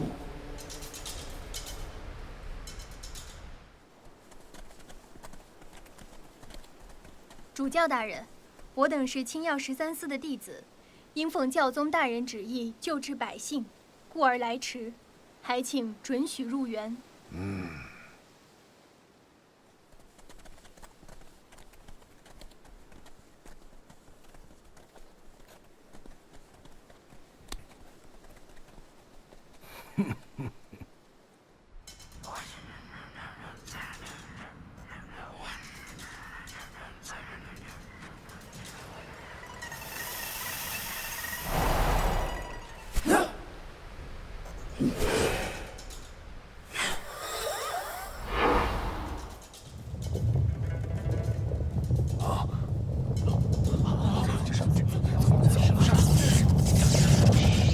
这是怎么回事啊？为什么万箭大阵会突然发动？难道有外敌入侵？这有危险啊！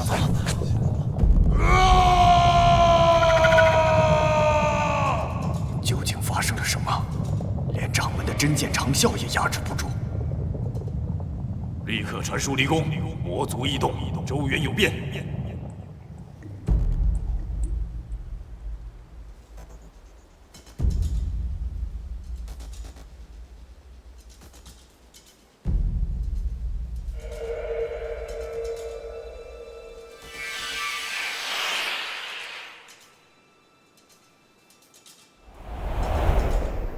军师打开周原了。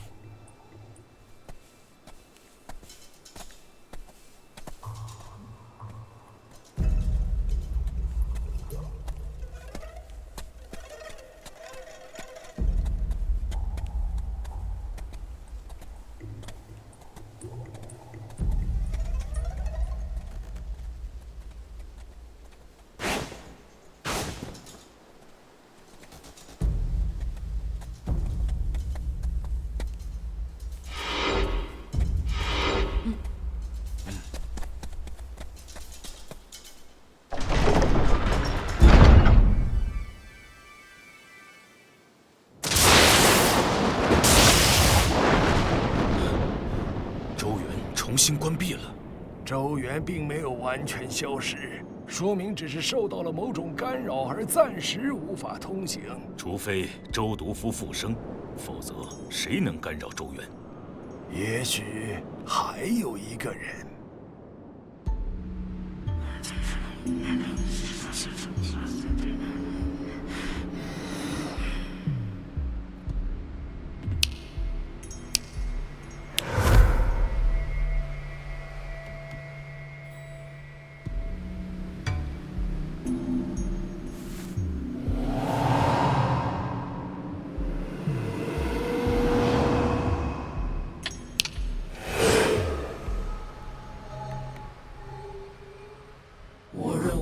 继续活着，至少要活到20岁，所以我不会让你轻易的去死，所以我会一直看着你。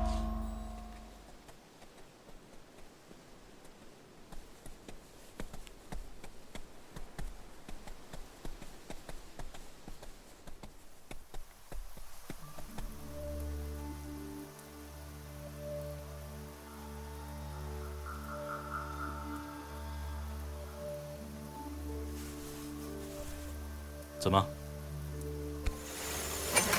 不知为什么，我总感觉这天空有些诡异，似乎有谁在窥探。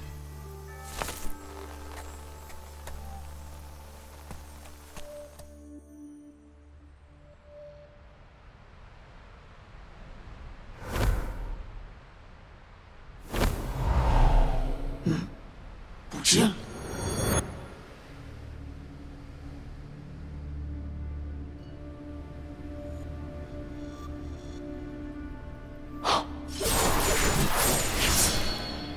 人类查了数百年，今天才知道，原来魔族军师黑袍居然是个烛阴巫。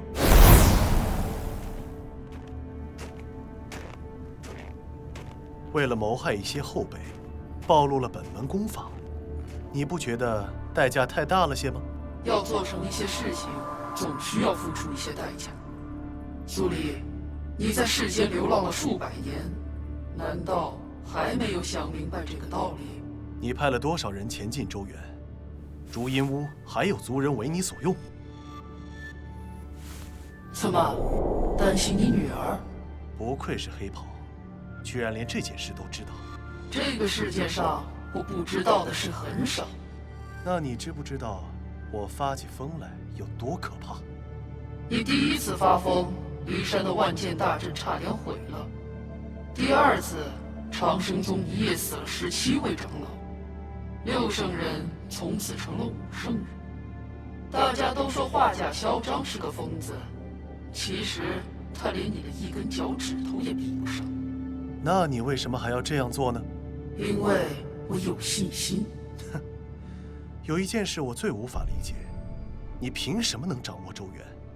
有时我甚至怀疑你会不会就是王之策大人。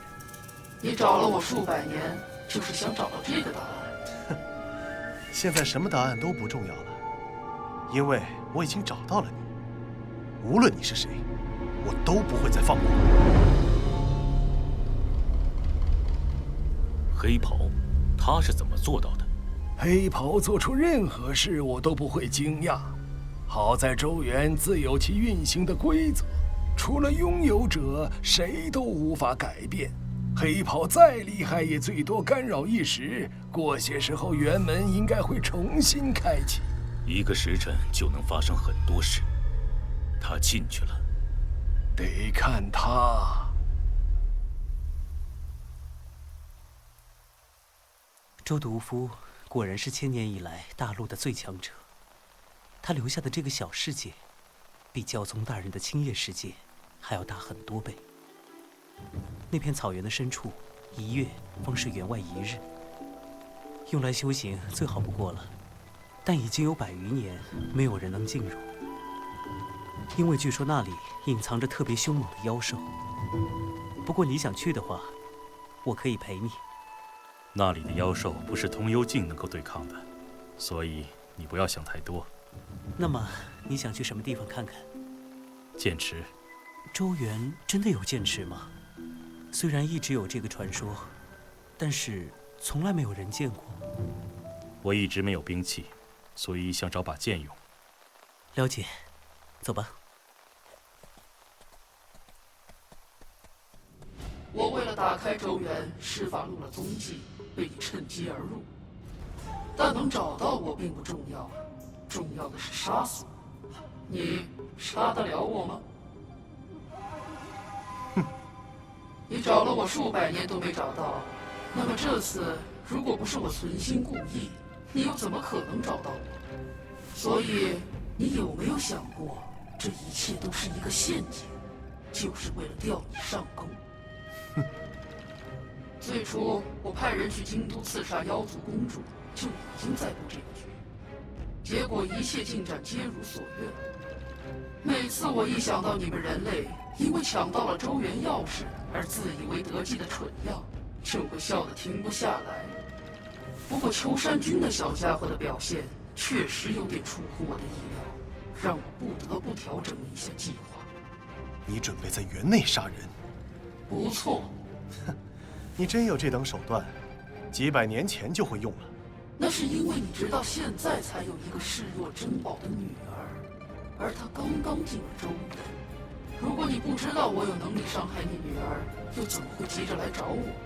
而你不来找我，我又怎么能把你诛杀？原来你做这一切都只是为了杀我，太捧场了。不够不够，只杀你一个怎么够呢？我费了这么多心思，总要拿到足够的好处才行。你是我族目前最大的敌人，代表了人类的现在，必须死。哲秀太像当年的你，所以也一定要杀。包括你女儿在内的2个小姑娘，还有1个陈长生，他们代表的是人类的未来。周原重现，助我毁掉人类的现在与未来。如果它的主人知道，应该也会很欣慰才是。秋山君呢？苟寒石呢？还有王破、嚣张、梁王孙。慢慢来吧，总有一天能杀干净。现在你最好先关心一下自己。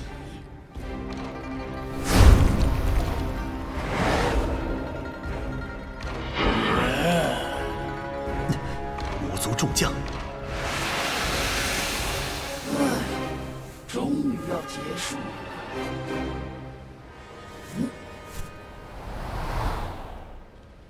我记得一篇笔记里说过，这条河上游有道山涧，有人曾在涧下拾到过剑鞘。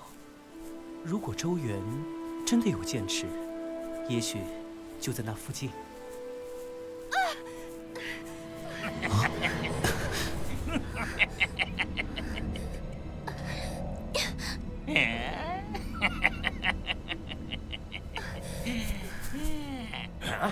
嘿，住手！混账，慌什么？得罪，见过陈院长。你们是？啊，在下清虚观观主福千松，这个是小徒，我们也是北人。你不要紧吧？应该无碍。这到底是怎么回事？我们此见寺一位前辈曾在这里找到一件法器，当时因故不及带走，所以埋在了河畔树下。嘱托我们这次必要取回。可是这个人居然偷袭强抢，要不要脸啊？周原的规矩就是谁抢到东西就归谁，有什么不对？周原取宝确实各凭本领，我本不该向陈师兄求助，但此物乃我门中前辈相托，如果被人夺走，我实在无颜回去。哼，陈院长，你我可都是北人，他们南人不讲规矩，你可要主持公道啊！这件事用不着你管。时间紧迫，我师徒还要另处寻宝。陈院长，这边告辞了。等等，站住！小心！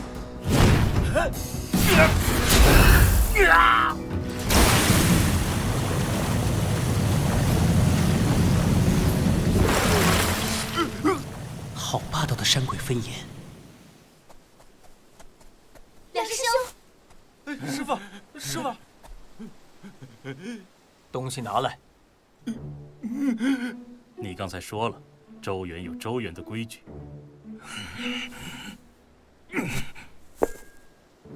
过来赔罪。你，梁兄，适可而止。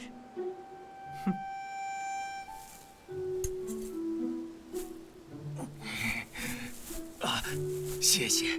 要不是你帮我挡了一下，我就死定了。你伤势太重，必须立刻出院。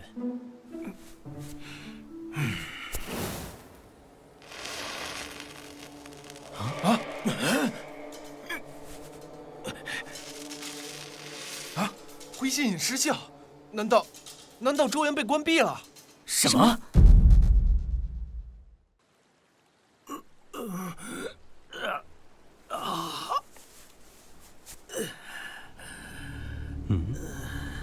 我已经帮你师父止出血，暂时不会有性命之忧。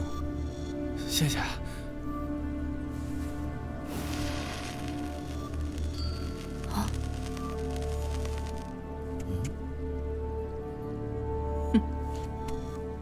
最好不要一个人离开。灰线引失效，肯定是出了问题，还是先查清楚为好。周原开启只有100日，每一刻都很珍贵。难道你要我因为这种小事耽误时间？你刚才观战就已经花了时间，何必在乎再多花一点？好吧，这里距离辕门至少有数十里路，谁去查？你看，根本没人愿意去。既然是你提的主意，何不如你去？本就应该是我去，庄兄多虑了。你，如果诸位实在忍不住，可以在周围林子里看看，但最好不要走远。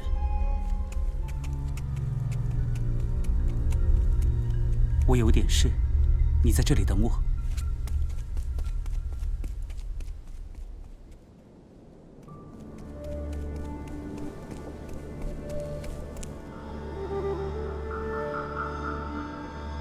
前辈，周原出现了异常，能否帮我去辕门处看看？前辈，什么？你还要收跑腿费？可这把剑是师兄送给我的，不能给你。这样吧，我可以答应你一个要求。我现在是国教学院的院长，以后可能会弄到很多奇珍异宝。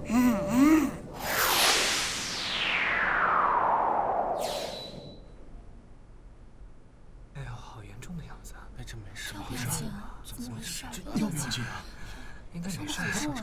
我真的不是故意的，只是失手，而且这灰线引也根本没用啊！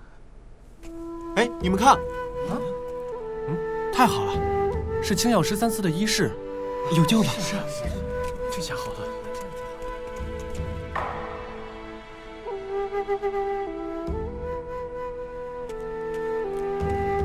师姐，那人伤的实在太重，你看。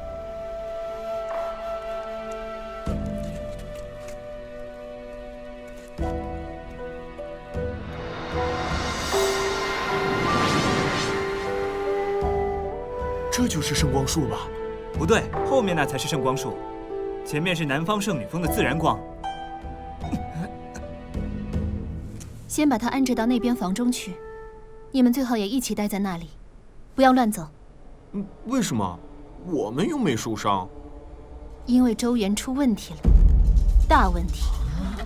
如果不想死，最好听我的话。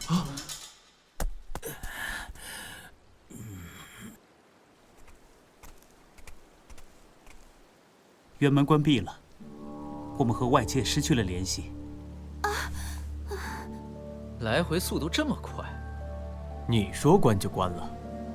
从天书林开始，你对我似乎一直都有敌意，我不明白这是为什么。不只是我，他好像看你也不太顺眼。切！当整个世界都对你有敌意的时候，或者你应该考虑一下，是不是自己做错了什么？我认真考虑过这个问题，发现也有可能是这个世界错了。我相信他。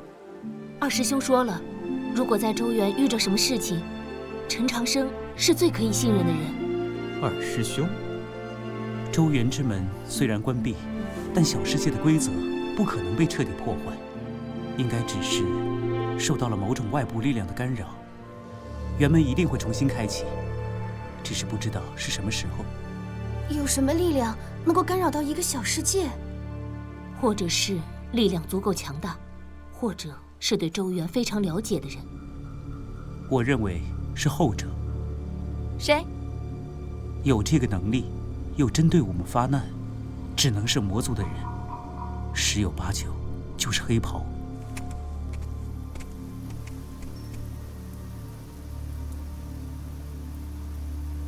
必须想办法，赶紧通知其他人。周原太大，一个个找过来，我们耗不起时间。我也有其他事情。还是我去吧。其他人如果还不知道周原关闭的事情，互相动手时不留后路，会出大事的。我们有必须离开的原因。明白，小心。叶小莲，你们就和福千松留在这里养伤。啊？我天亮前应该就能赶回来。所有找到的人，也会让他们来这里集合。好的。我去外面救人，你们留在这里，随时收治伤员。是，师姐。我走后，你们点燃烟花传讯，遇难的人看到就会来此汇聚。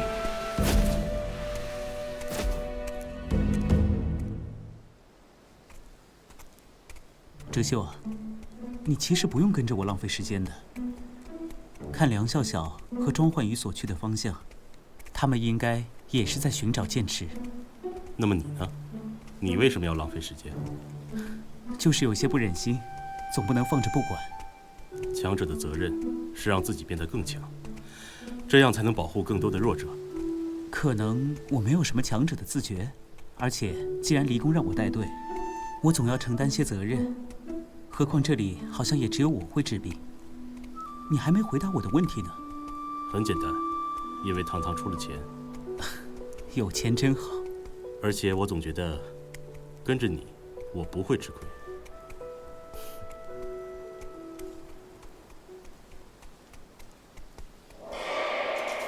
周原寻宝本已隐藏行迹，此人却故意暴露自己，应该是遇到麻烦了。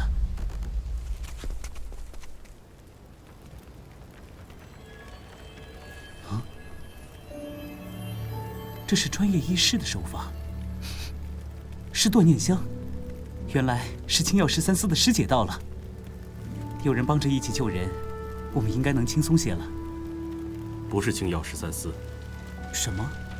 愈合伤口用的确实是圣光树，但这香的味道不对，应该是圣女峰秘制的无垢尘。忌讳圣光树，又有无垢尘，奇怪，这会是什么人？怎么了？你是真不知道，还是在装傻？不会是他吧？就是。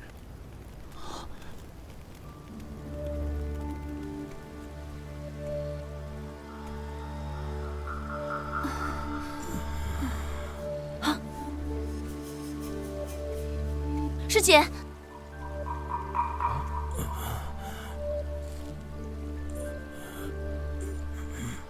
他知道。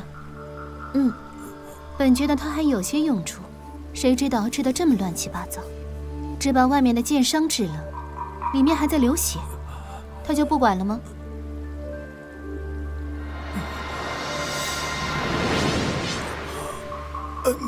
你是？啊？他什么时候会回来？应该快了。你不等他？用圣光术止血生机，再用无垢尘凝神静音，这就够了吗？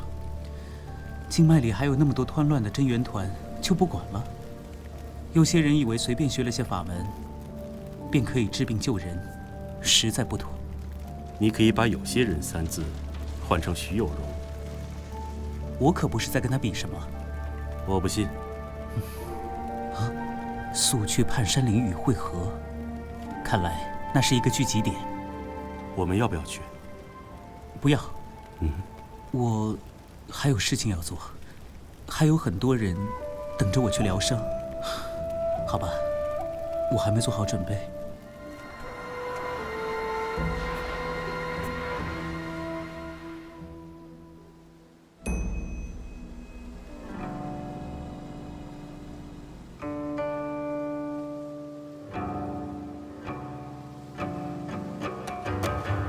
陈长生医术精湛，徐有容更不用说，反应也很及时。昨夜周原竟没有乱起来。大人，小狼和陈长生正在一起，先把他们杀了吧。按军师的计划，如果人类内乱，我们就趁乱杀人；人类未乱，便应依序行事。我要杀他。徐有容不是普通人，按军师安排，我们应该先把其他人杀了，再合力杀徐，才不会有任何意外。我要杀他。陈师兄，这些人都是按你的指点过来的。他昨夜来过。他有没有说我什么，或者给我留什么话？没有特意留话。哎呀，这怎么了？怎么会这样？这是天子宗的废宗主。可是废宗主受伤并不重啊，怎么会突然死了呢？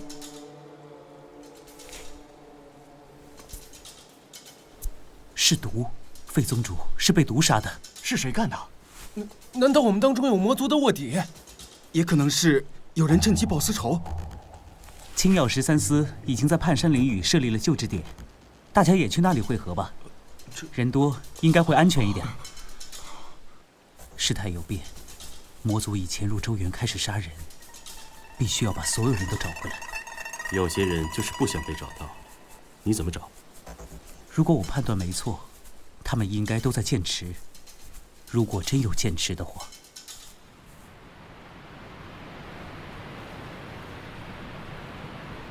当年那位前辈就是在这里见到剑鞘的。我上去看看。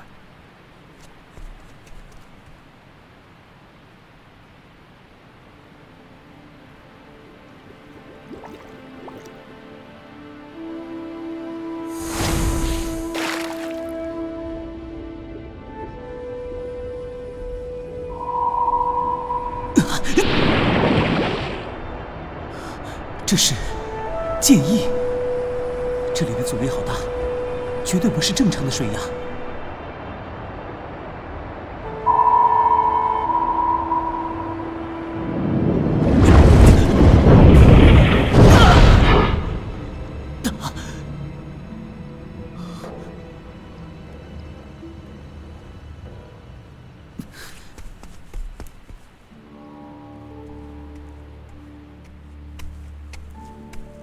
没发现什么。潭水深处有异常，我怀疑剑池就在下面。不过潭底压力极大，根本潜不下去，所以我想从这里跳下去，借着落势，说不定能到达。是要搏命吗？如果下面真有剑池，梁笑笑、庄焕宇，他们又是怎么过去的？我表示怀疑。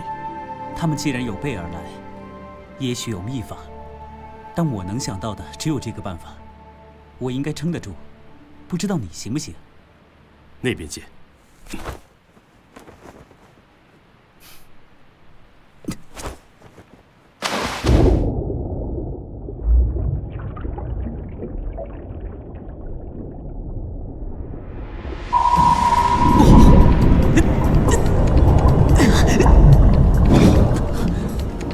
过来了。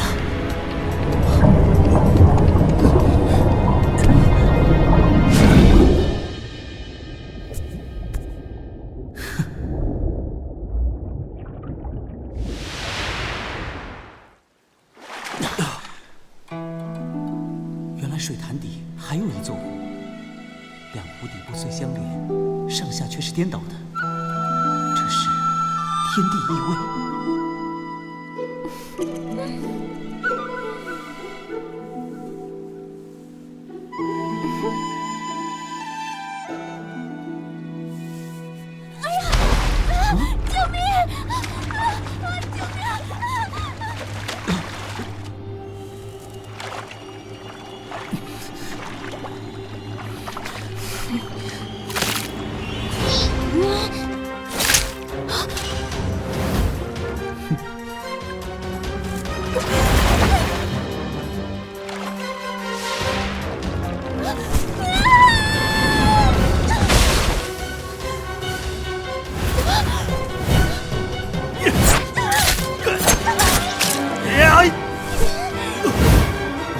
一穿风，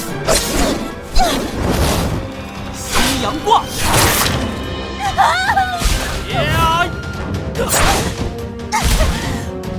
万云收。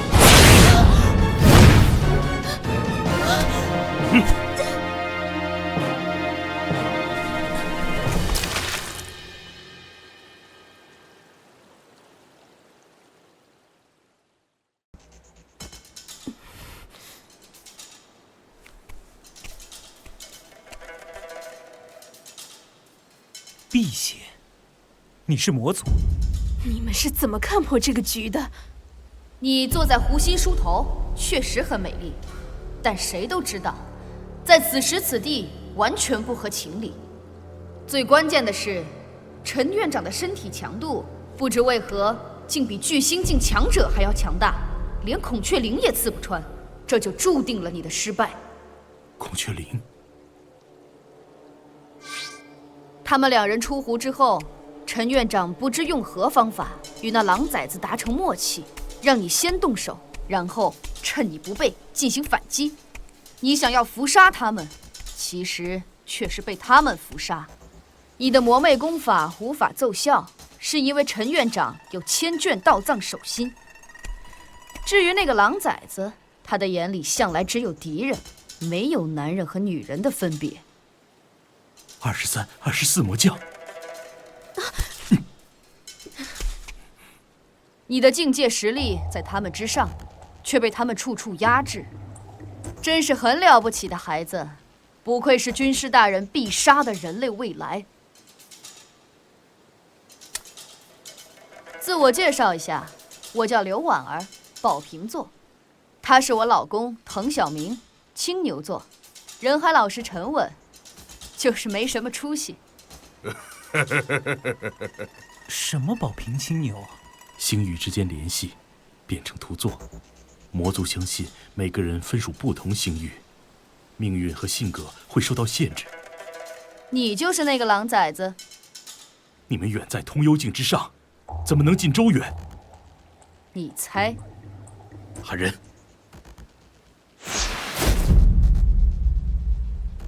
喂，你们两个差不多了吧？没看见我在流血吗？大人，虽说是你自己一意孤行，轻敌被俘，但我们也不会就这么看着你死的。小朋友，你看我们换人如何？换人？这换了人，你们更可以杀死我们。我以祖辈的名义发誓，你们是一定要死在周原里的。但同样，我也可以发誓，只要同意换人，我会给你们半个时辰先离开。如违此事，天诛地灭。魔族的誓言跟人类的誓言一样，都是狗屁。如何才能让你相信？首先，你要让我们相信，他有让你们尊重誓言的资格。他是南客大人。我不信。如果他是南客，我和陈长生再怎么样，也早就死了。南客是孔雀的别称，孔雀传说有剧毒，所以那些被毒死的人都是你干的。我们真正要杀的其实是你们，所以杀死你们之后，我们就会离开。如果你想少死些人，不妨配合一下。天不早了，别聊了，还是赶紧把人换了吧。如果他真是南客，不管那女子是谁，又有什么资格交换？你们看服装就知道，这小姑娘是东方那个隐士宗派的弟子，要论起辈分来，和教宗是同辈，难道还不够资格？我不信教，教宗与我无关。换人，我只管公不公平。公平，有道理。你们把大人的衣服都撕了，这小姑娘自然也不能带着衣服给你们。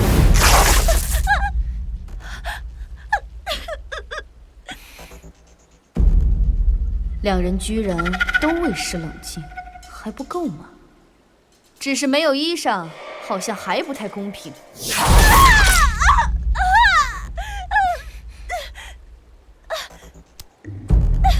晚上煮来吃，还是炸着吃？我看还是白水煮比较香。你们看，现在是不是公平了？你们能不能不吃人了？为什么？弱肉强食，我们比你们人类强，为何不能把你们当食物？因为我们人类都有智慧，能言语，可以交流。但你们人类曾经吃过龙。我不会吃龙，哪怕有再多的好处，因为龙族是有大智慧的种族。陈长生在说龙语，求援。你说什么？这只是我乡音中的一种感叹而已。我想，吃龙的那个人，或者不能算人。那人确实已经不是人了。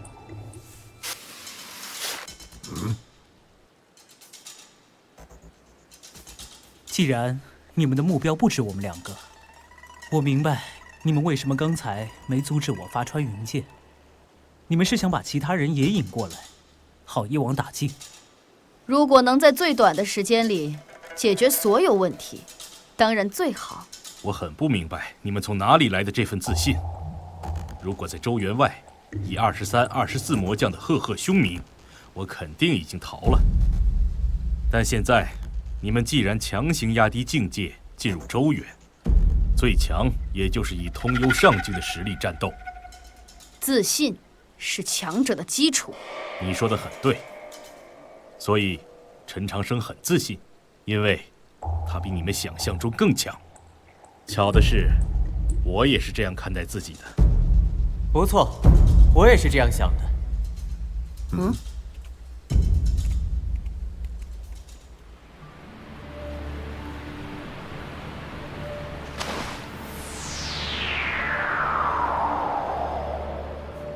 陈长生让我求援，他能找谁呢？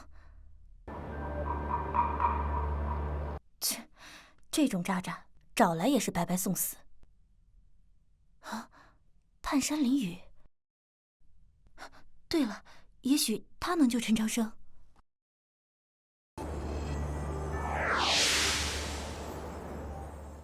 就算要战，似乎也应该先换人吧。沃夫哲秀是天生吃肉的狼崽子，但你是离宫的人，骊山也是玄门正宗，想必不会眼睁睁看着同类去死。换。多谢几位同道相救。哼。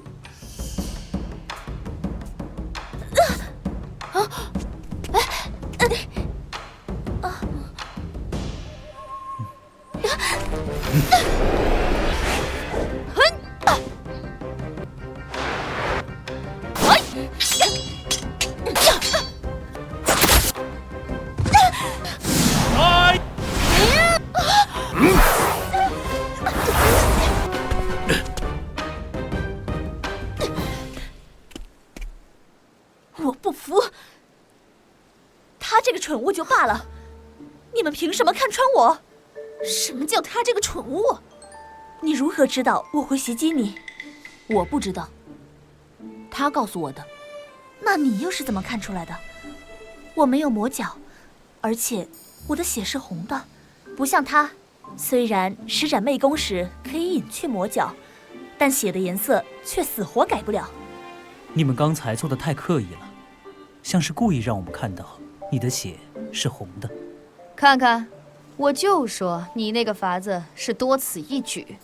就这么一个理由，没别的证据了。生死之间，一个理由就足够了。我就说你脑袋不大灵光，却偏偏喜欢骂我是蠢物。哼，如果你不是蠢物，就不会想着溜走，妄图一个人杀死这2个人。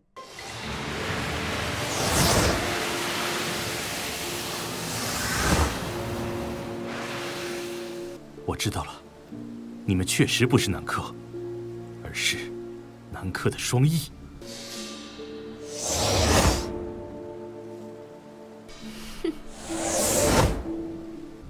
真聪明，猜对了。你们玩够了吧？如果不是你们事事抬杠争先，今天的事早就处理完了。小心大人杀死那只凤凰后，知道这件事，对你们再施3年惩罚。不好意思，久等了，动手吧。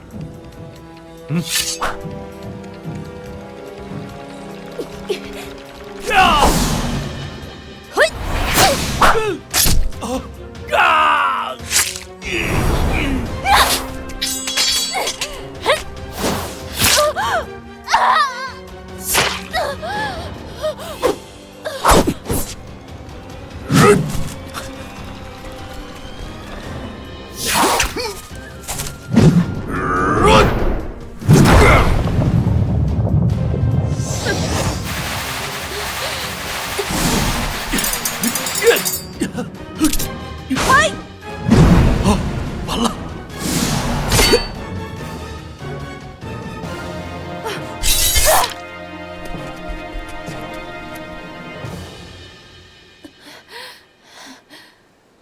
这把剑到底什么来头？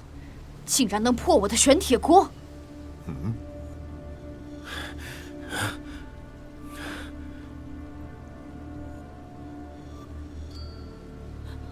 为什么？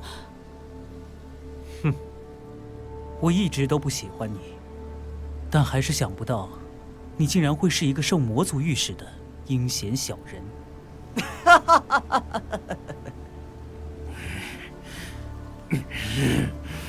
孔雀灵毒，准备受死吧！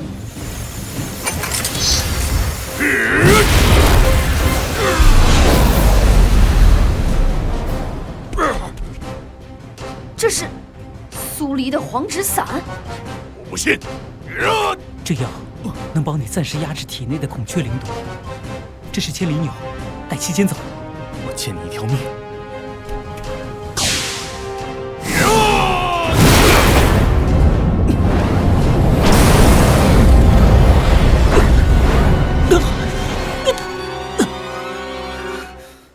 人呢？是千里纽。必须确认期间死。来到这边的所有人都必须死。知道了，我要去追那狼崽子了。不用亲自杀你，我很满意，因为我很喜欢你。我很难得会喜欢一个人类，可惜你不能活下来，因为这是军师的要求。走。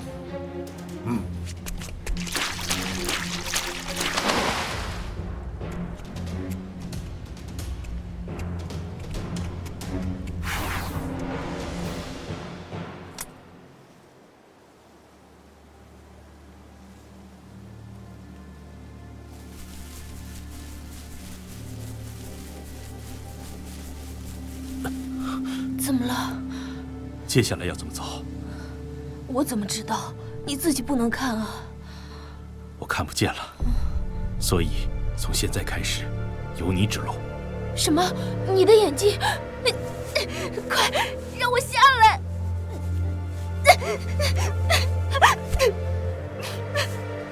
喂，你不要哭啊，没事的，真的。你只要告诉我接下来该怎么走就好了。现在向前，左还是右？他们追来了。是那对夫妻，一直向前，40丈后右转，小心，前面有坎，有断崖。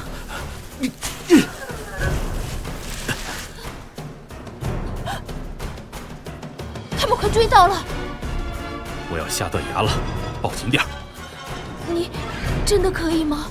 肯定会经常跌倒，只要爬起来再跑，会摔得很痛。你不要哭。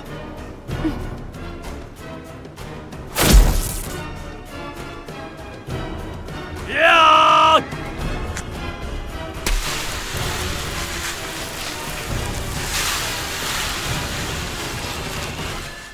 听说草原里的太阳永远不会落下，所以才会叫日不落草原。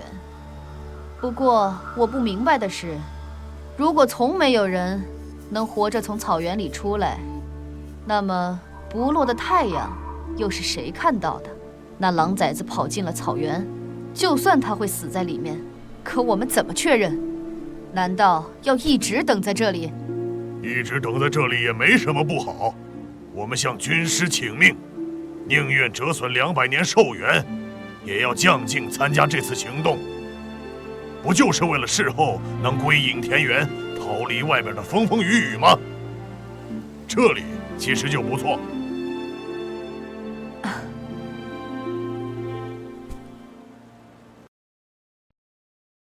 徐有容，徐有容，你究竟在哪里？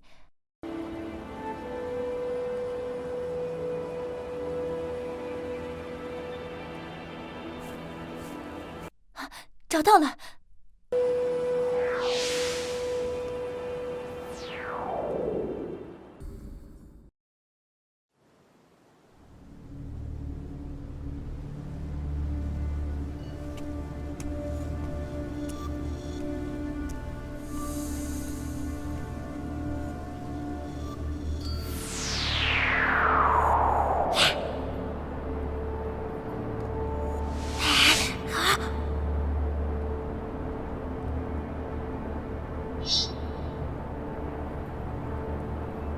这2个人是……不好，徐有容危险！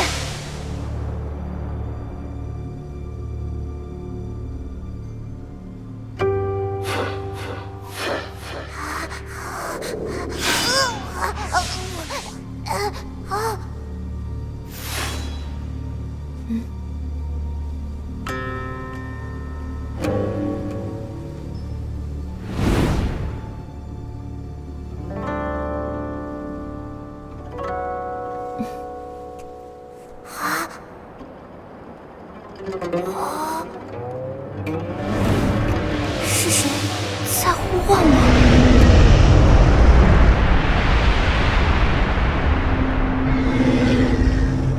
这难道是……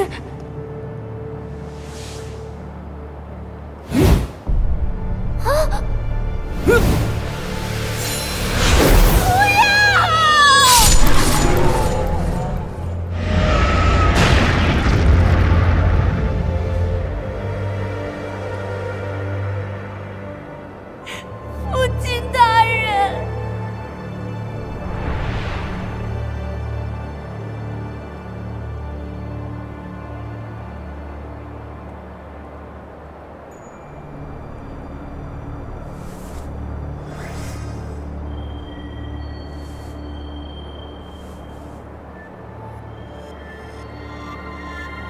在这里吗？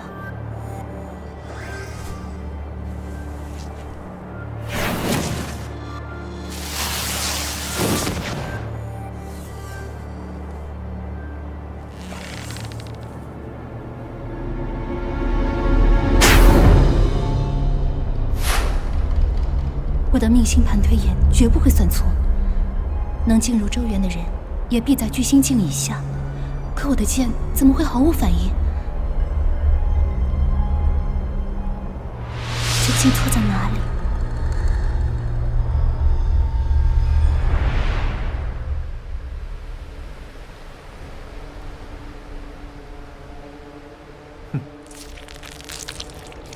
哼！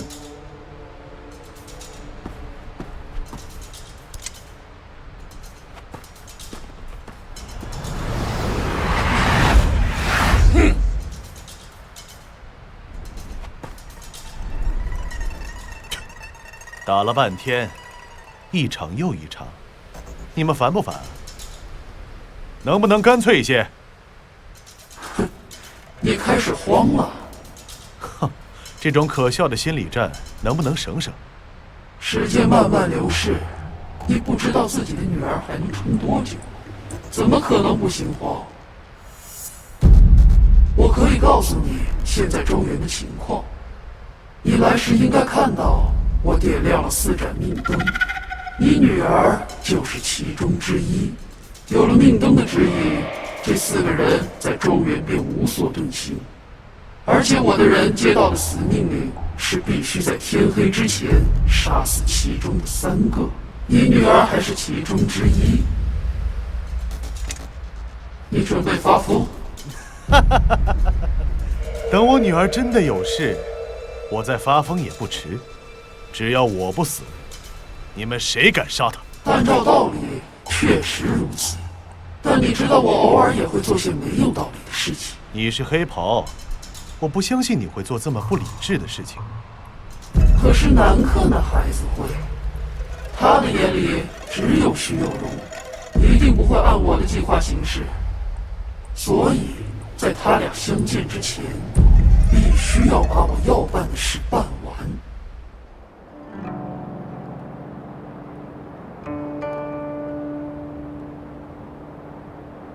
原来是玄虚2重境。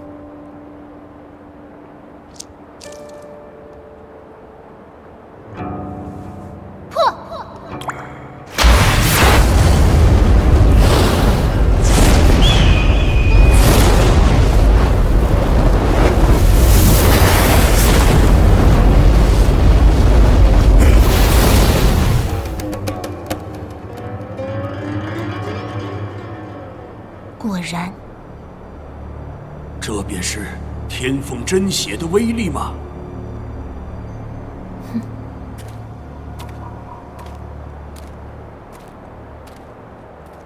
还有更要命的一点，我已经承诺了别人，你的女儿一定要死，所以她一定会死。谁？当年你发疯的时候杀过很多人，只是谁都拿你没办法。所以教宗啊，南方圣女啊，这些平时很喜欢讲大道理的人，也只能当做这些事没有发生过。但你想过没有，那些被你杀死的人，他们也有后代，那些人绝不会忘记你做过的事。当然，最重要的是，你今天也一定会死，死人是没有办法发怒的。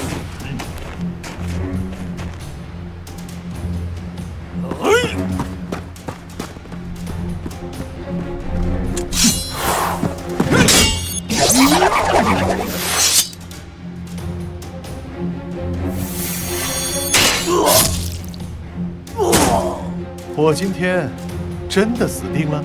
你确实强到没天理，不过我推演了37次，今天你和周原里的那些人都必死无疑。你相不相信我的演算？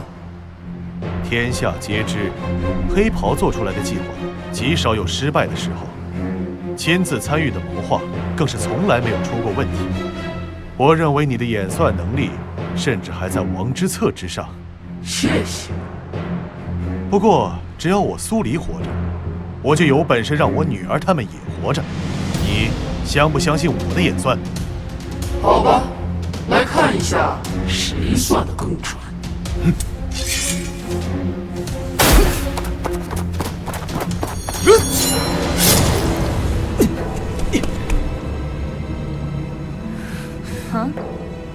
这是南方圣女峰的破冰剑，你是从哪里学来的？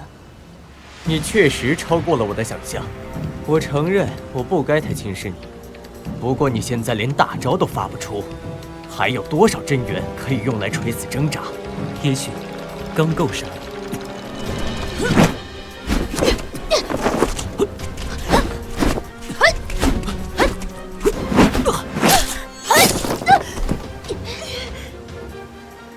果然是野史部。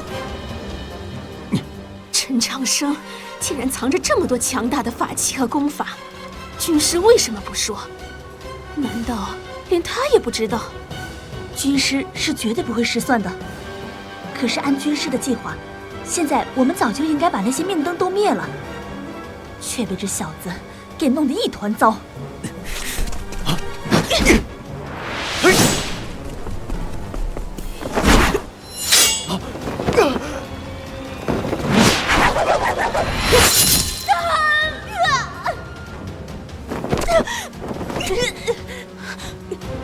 可惜，只差了一点儿。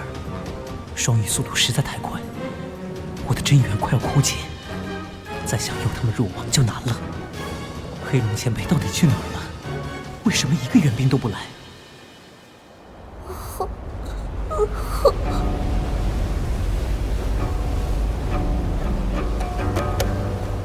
一曲断肠，两曲断魂，三曲终了，却还困不住。难道真有道心纯净的人类？人类本质就是欲望和混乱，修道也不可能修得纤尘不染。他只是在自己道心之外，布了很多道伪装。你的琴声只触及他最浅表的数层，又如何能迷惑他？其实我很好奇，像他这样一时圣女一时平凡的伪装下去，会不会某一天都会忘记自己究竟是谁？若真如此，他将来会遇到极大的问题。凤凰这种颠物，最终都会自焚而死。但我一定会让他在自焚之前，先死在我的手中。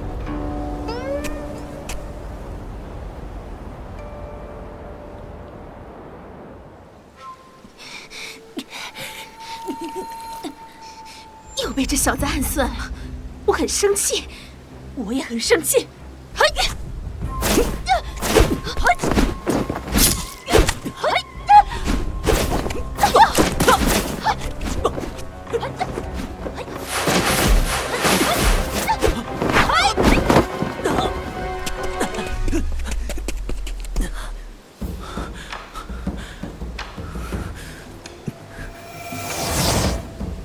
连保命伞都举不动了，终于真元耗尽了吗？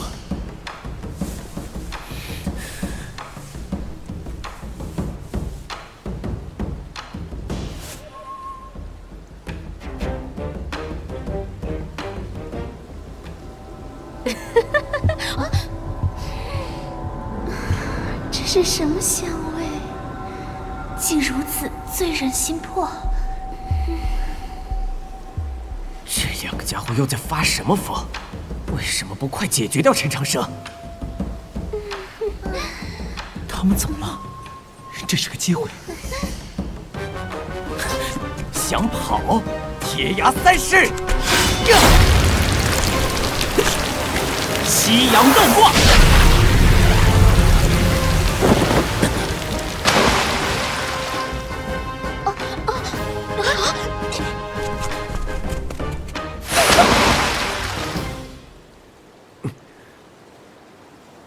你看够了没有？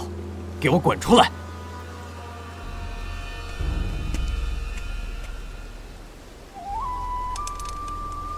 我也是通幽境，我不怕你。你要敢出剑，早就出剑了。你在我之后就已经到了。你知道我的父亲是谁？你不敢杀我。庄副院长一世英雄，没想到他的儿子竟然这样孬种。亏我还为了防备你，没有全力对付陈长生，真是多余。如果你真的要逼我，大不了同归于尽，不就是一个死吗？我为什么要让你死？你因为贪生怕死，没有出来帮陈长生，这是什么罪？你父亲得到了剑池的线索，却没有报告离宫，而是偷偷告诉了你，这又是什么罪？我想，就算你出了周原，只怕结局比死还要惨吧。你到底想怎么样？陈长生死定了，哲秀和期间肯定也会死。知道这件事情的，就只有我和你。你要我像你一样？除此之外，我还有什么理由放你走？这到底是为什么？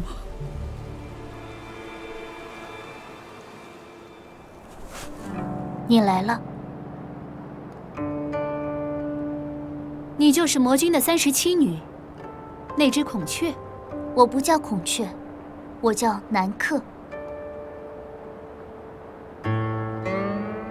你是烛阴屋的长老，这只瑶琴是你们部族的圣器，法力非常强大。为什么只用来设置幻境？你应该配合南柯一起来攻我，我很可能会被你们杀死。我要杀你，任何人都不许来干扰，更不能插手。所以才用幻境来封闭沐浴。那些庸碌无知之辈，经常拿你来与本殿下比较，所以我对你也难免有些好奇。不想今日见着，却是如此令人失望。哪里让你失望了？你看你现在，举止容貌一点都不大气，像个小媳妇似的，个子也不高，真不知道人类究竟佩服你什么。就连我那位兄长也视你为珍宝。但我比你高啊！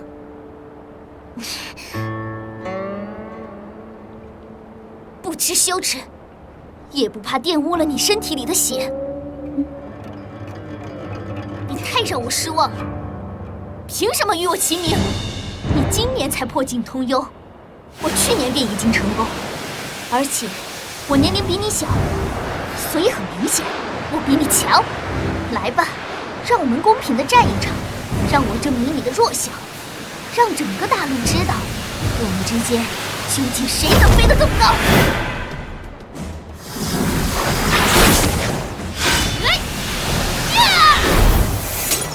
南柯大人这一剑居然如此霸道，竟能将我用琴声构筑的虚境也逼出形迹。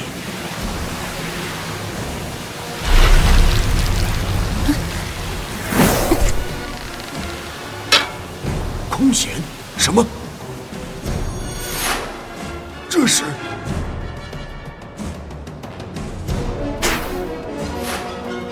难道那一剑一直都在夜空中飞行，等待着徐有容此刻功名的指引？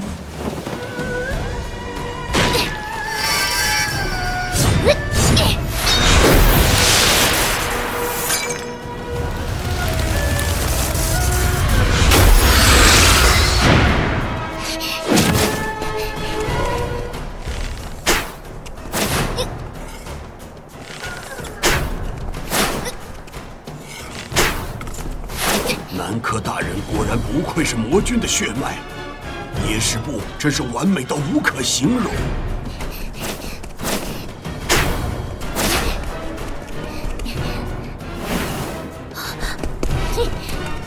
终于就到这里了吗？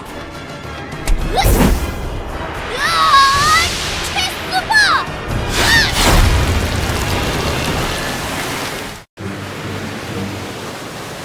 去死吧！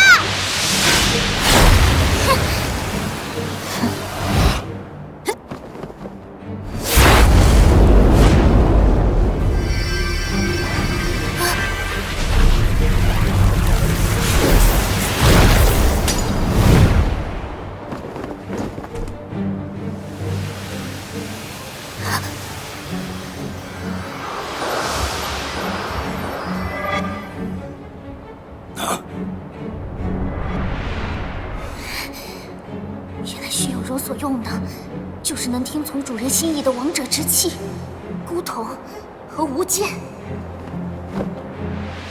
真是臭娘！一直装弱，却是在布这个局，引我入套。那么，呀！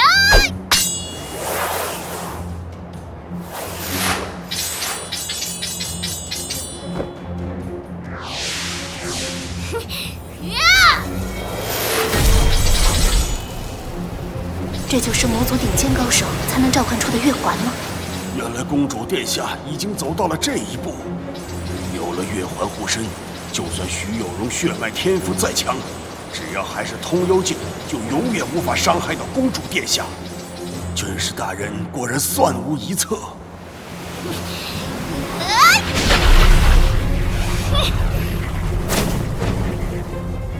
啊！公主殿下为什么要自破月环？难道公主殿下为杀徐有容，宁愿同归于尽？南十字剑。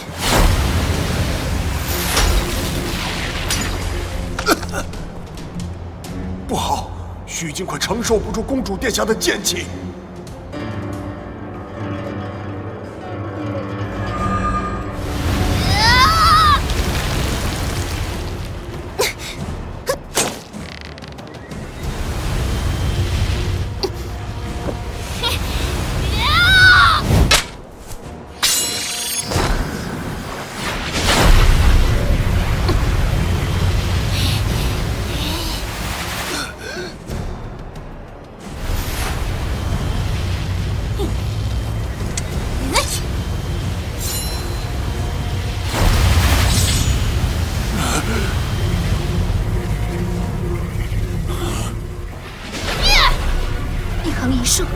南十字剑原来是2把，你的梧桐不也是2件法器？我可没占你便宜。确实很公平，怪不得天下人都认为我们是宿命的对手。他们都错了，我们并不是对手，因为我永远都比你强大。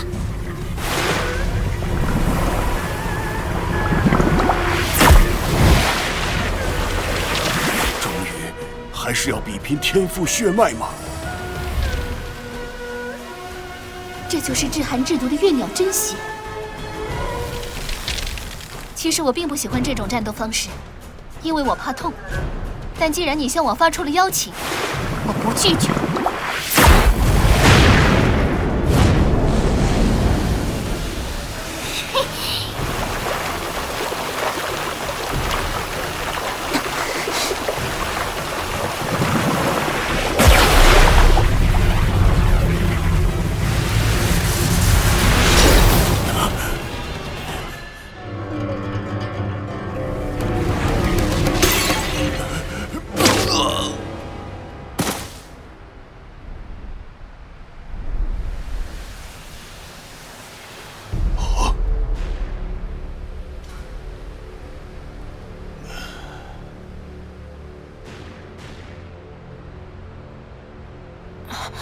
我刚才怎么了？难道是陷入了幻境？现在又发生了什么事？这是南柯大人和徐有容的真血之气吗？这些年轻人真的很了不起。我们是不是应该过去帮忙？来不及，而且殿下不会喜欢我们多此一举。放心，军师大人既然说徐有容死定了，那么他便必然死定了。原来徐有容和南柯的宿命之战已经开始了。不行，我现在只是一缕龙魂，根本帮不了徐有容。可是除了他，还有谁能救陈长生呢？陈长生，你还没死吧？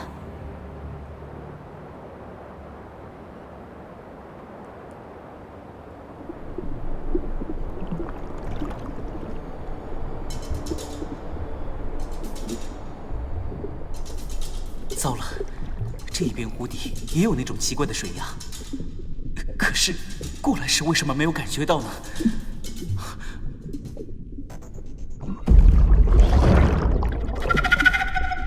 看来还是免不了一战。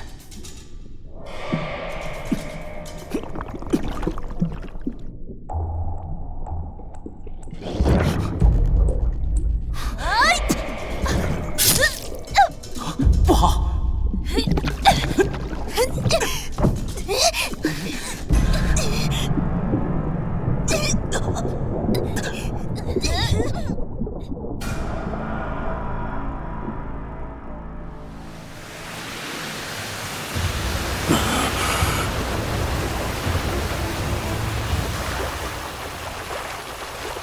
你想和我同归于尽吗？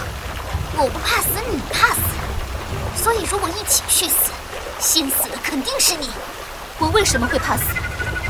因为你一向自命肩负着拯救人类的重任，所以你不敢干脆的去死。那你呢？身为魔族公主，难道不需要背负责任？杀死你，正义神族的血脉永远是最高贵，这就是我的责任，所以我不怕死。父皇也不会为我的死悲伤失望，只会高兴地做几首长诗刻在我的墓碑上。不过你确实很强，要杀你，看来要多流些血。奉陪。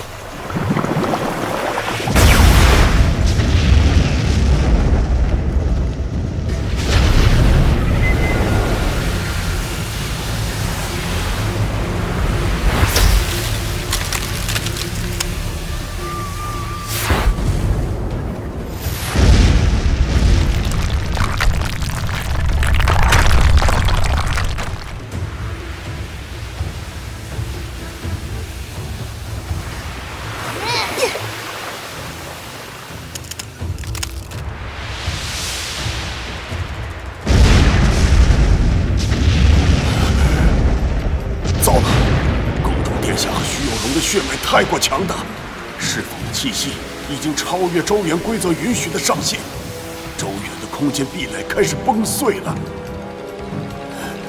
再这样下去，他们都会死的。可是，公主殿下绝不能死。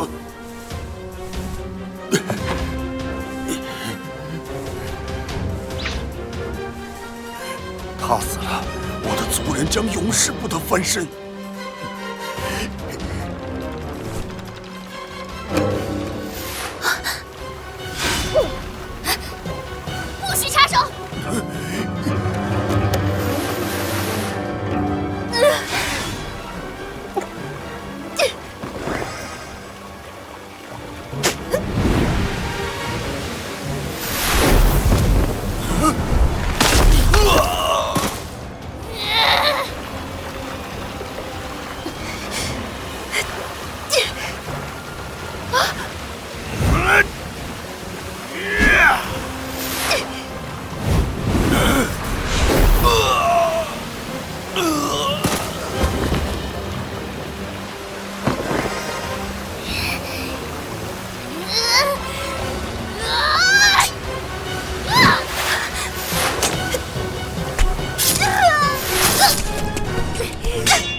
是南柯大人生了吗？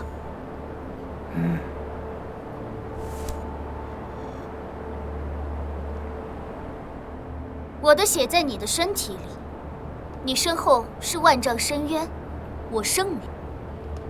现在我要杀死你了，请把这份荣耀赐予我。哼，我为什么要让你高兴呢？你是个白痴吗？以为自己真是父皇？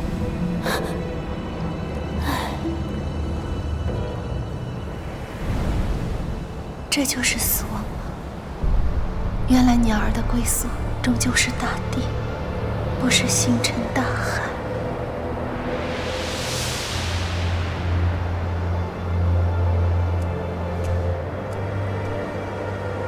就算死，也不肯死在我手里。这算是你最后的骄傲，还是回归真我？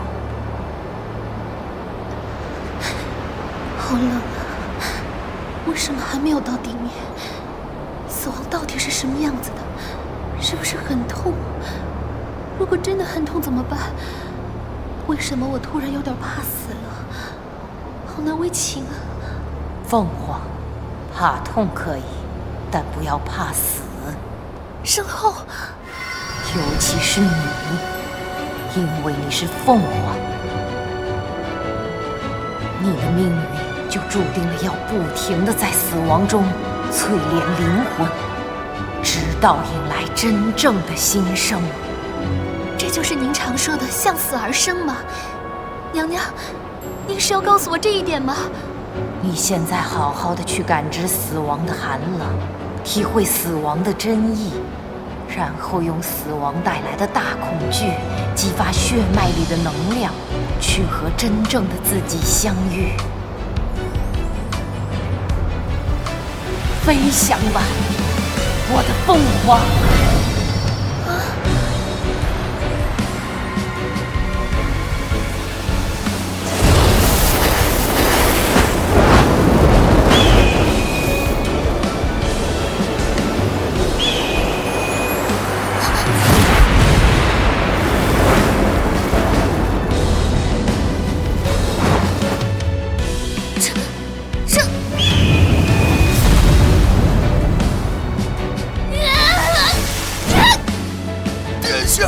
不要啊！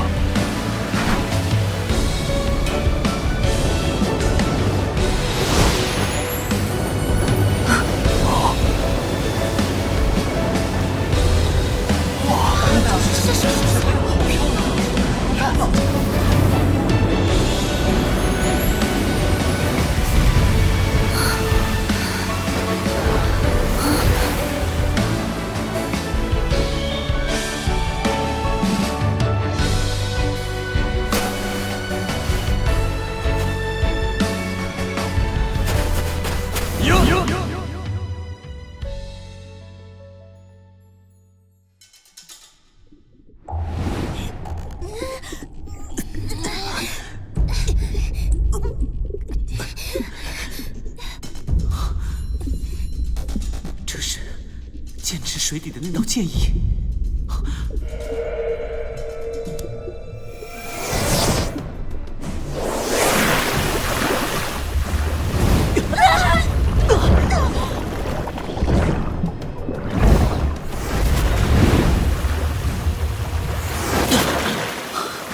黄纸伞为什么会自行其事？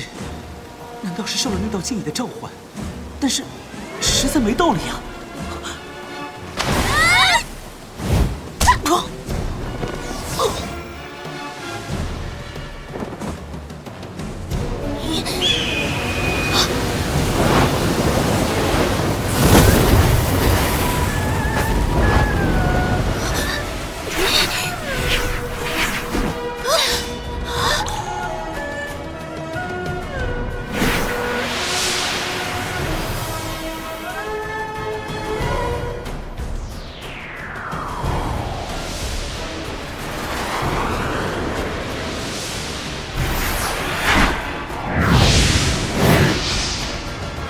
去找到那只臭鸟，找不到你们就死。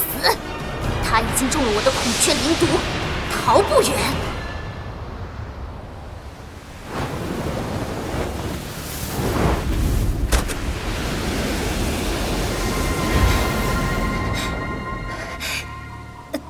毒发了吗？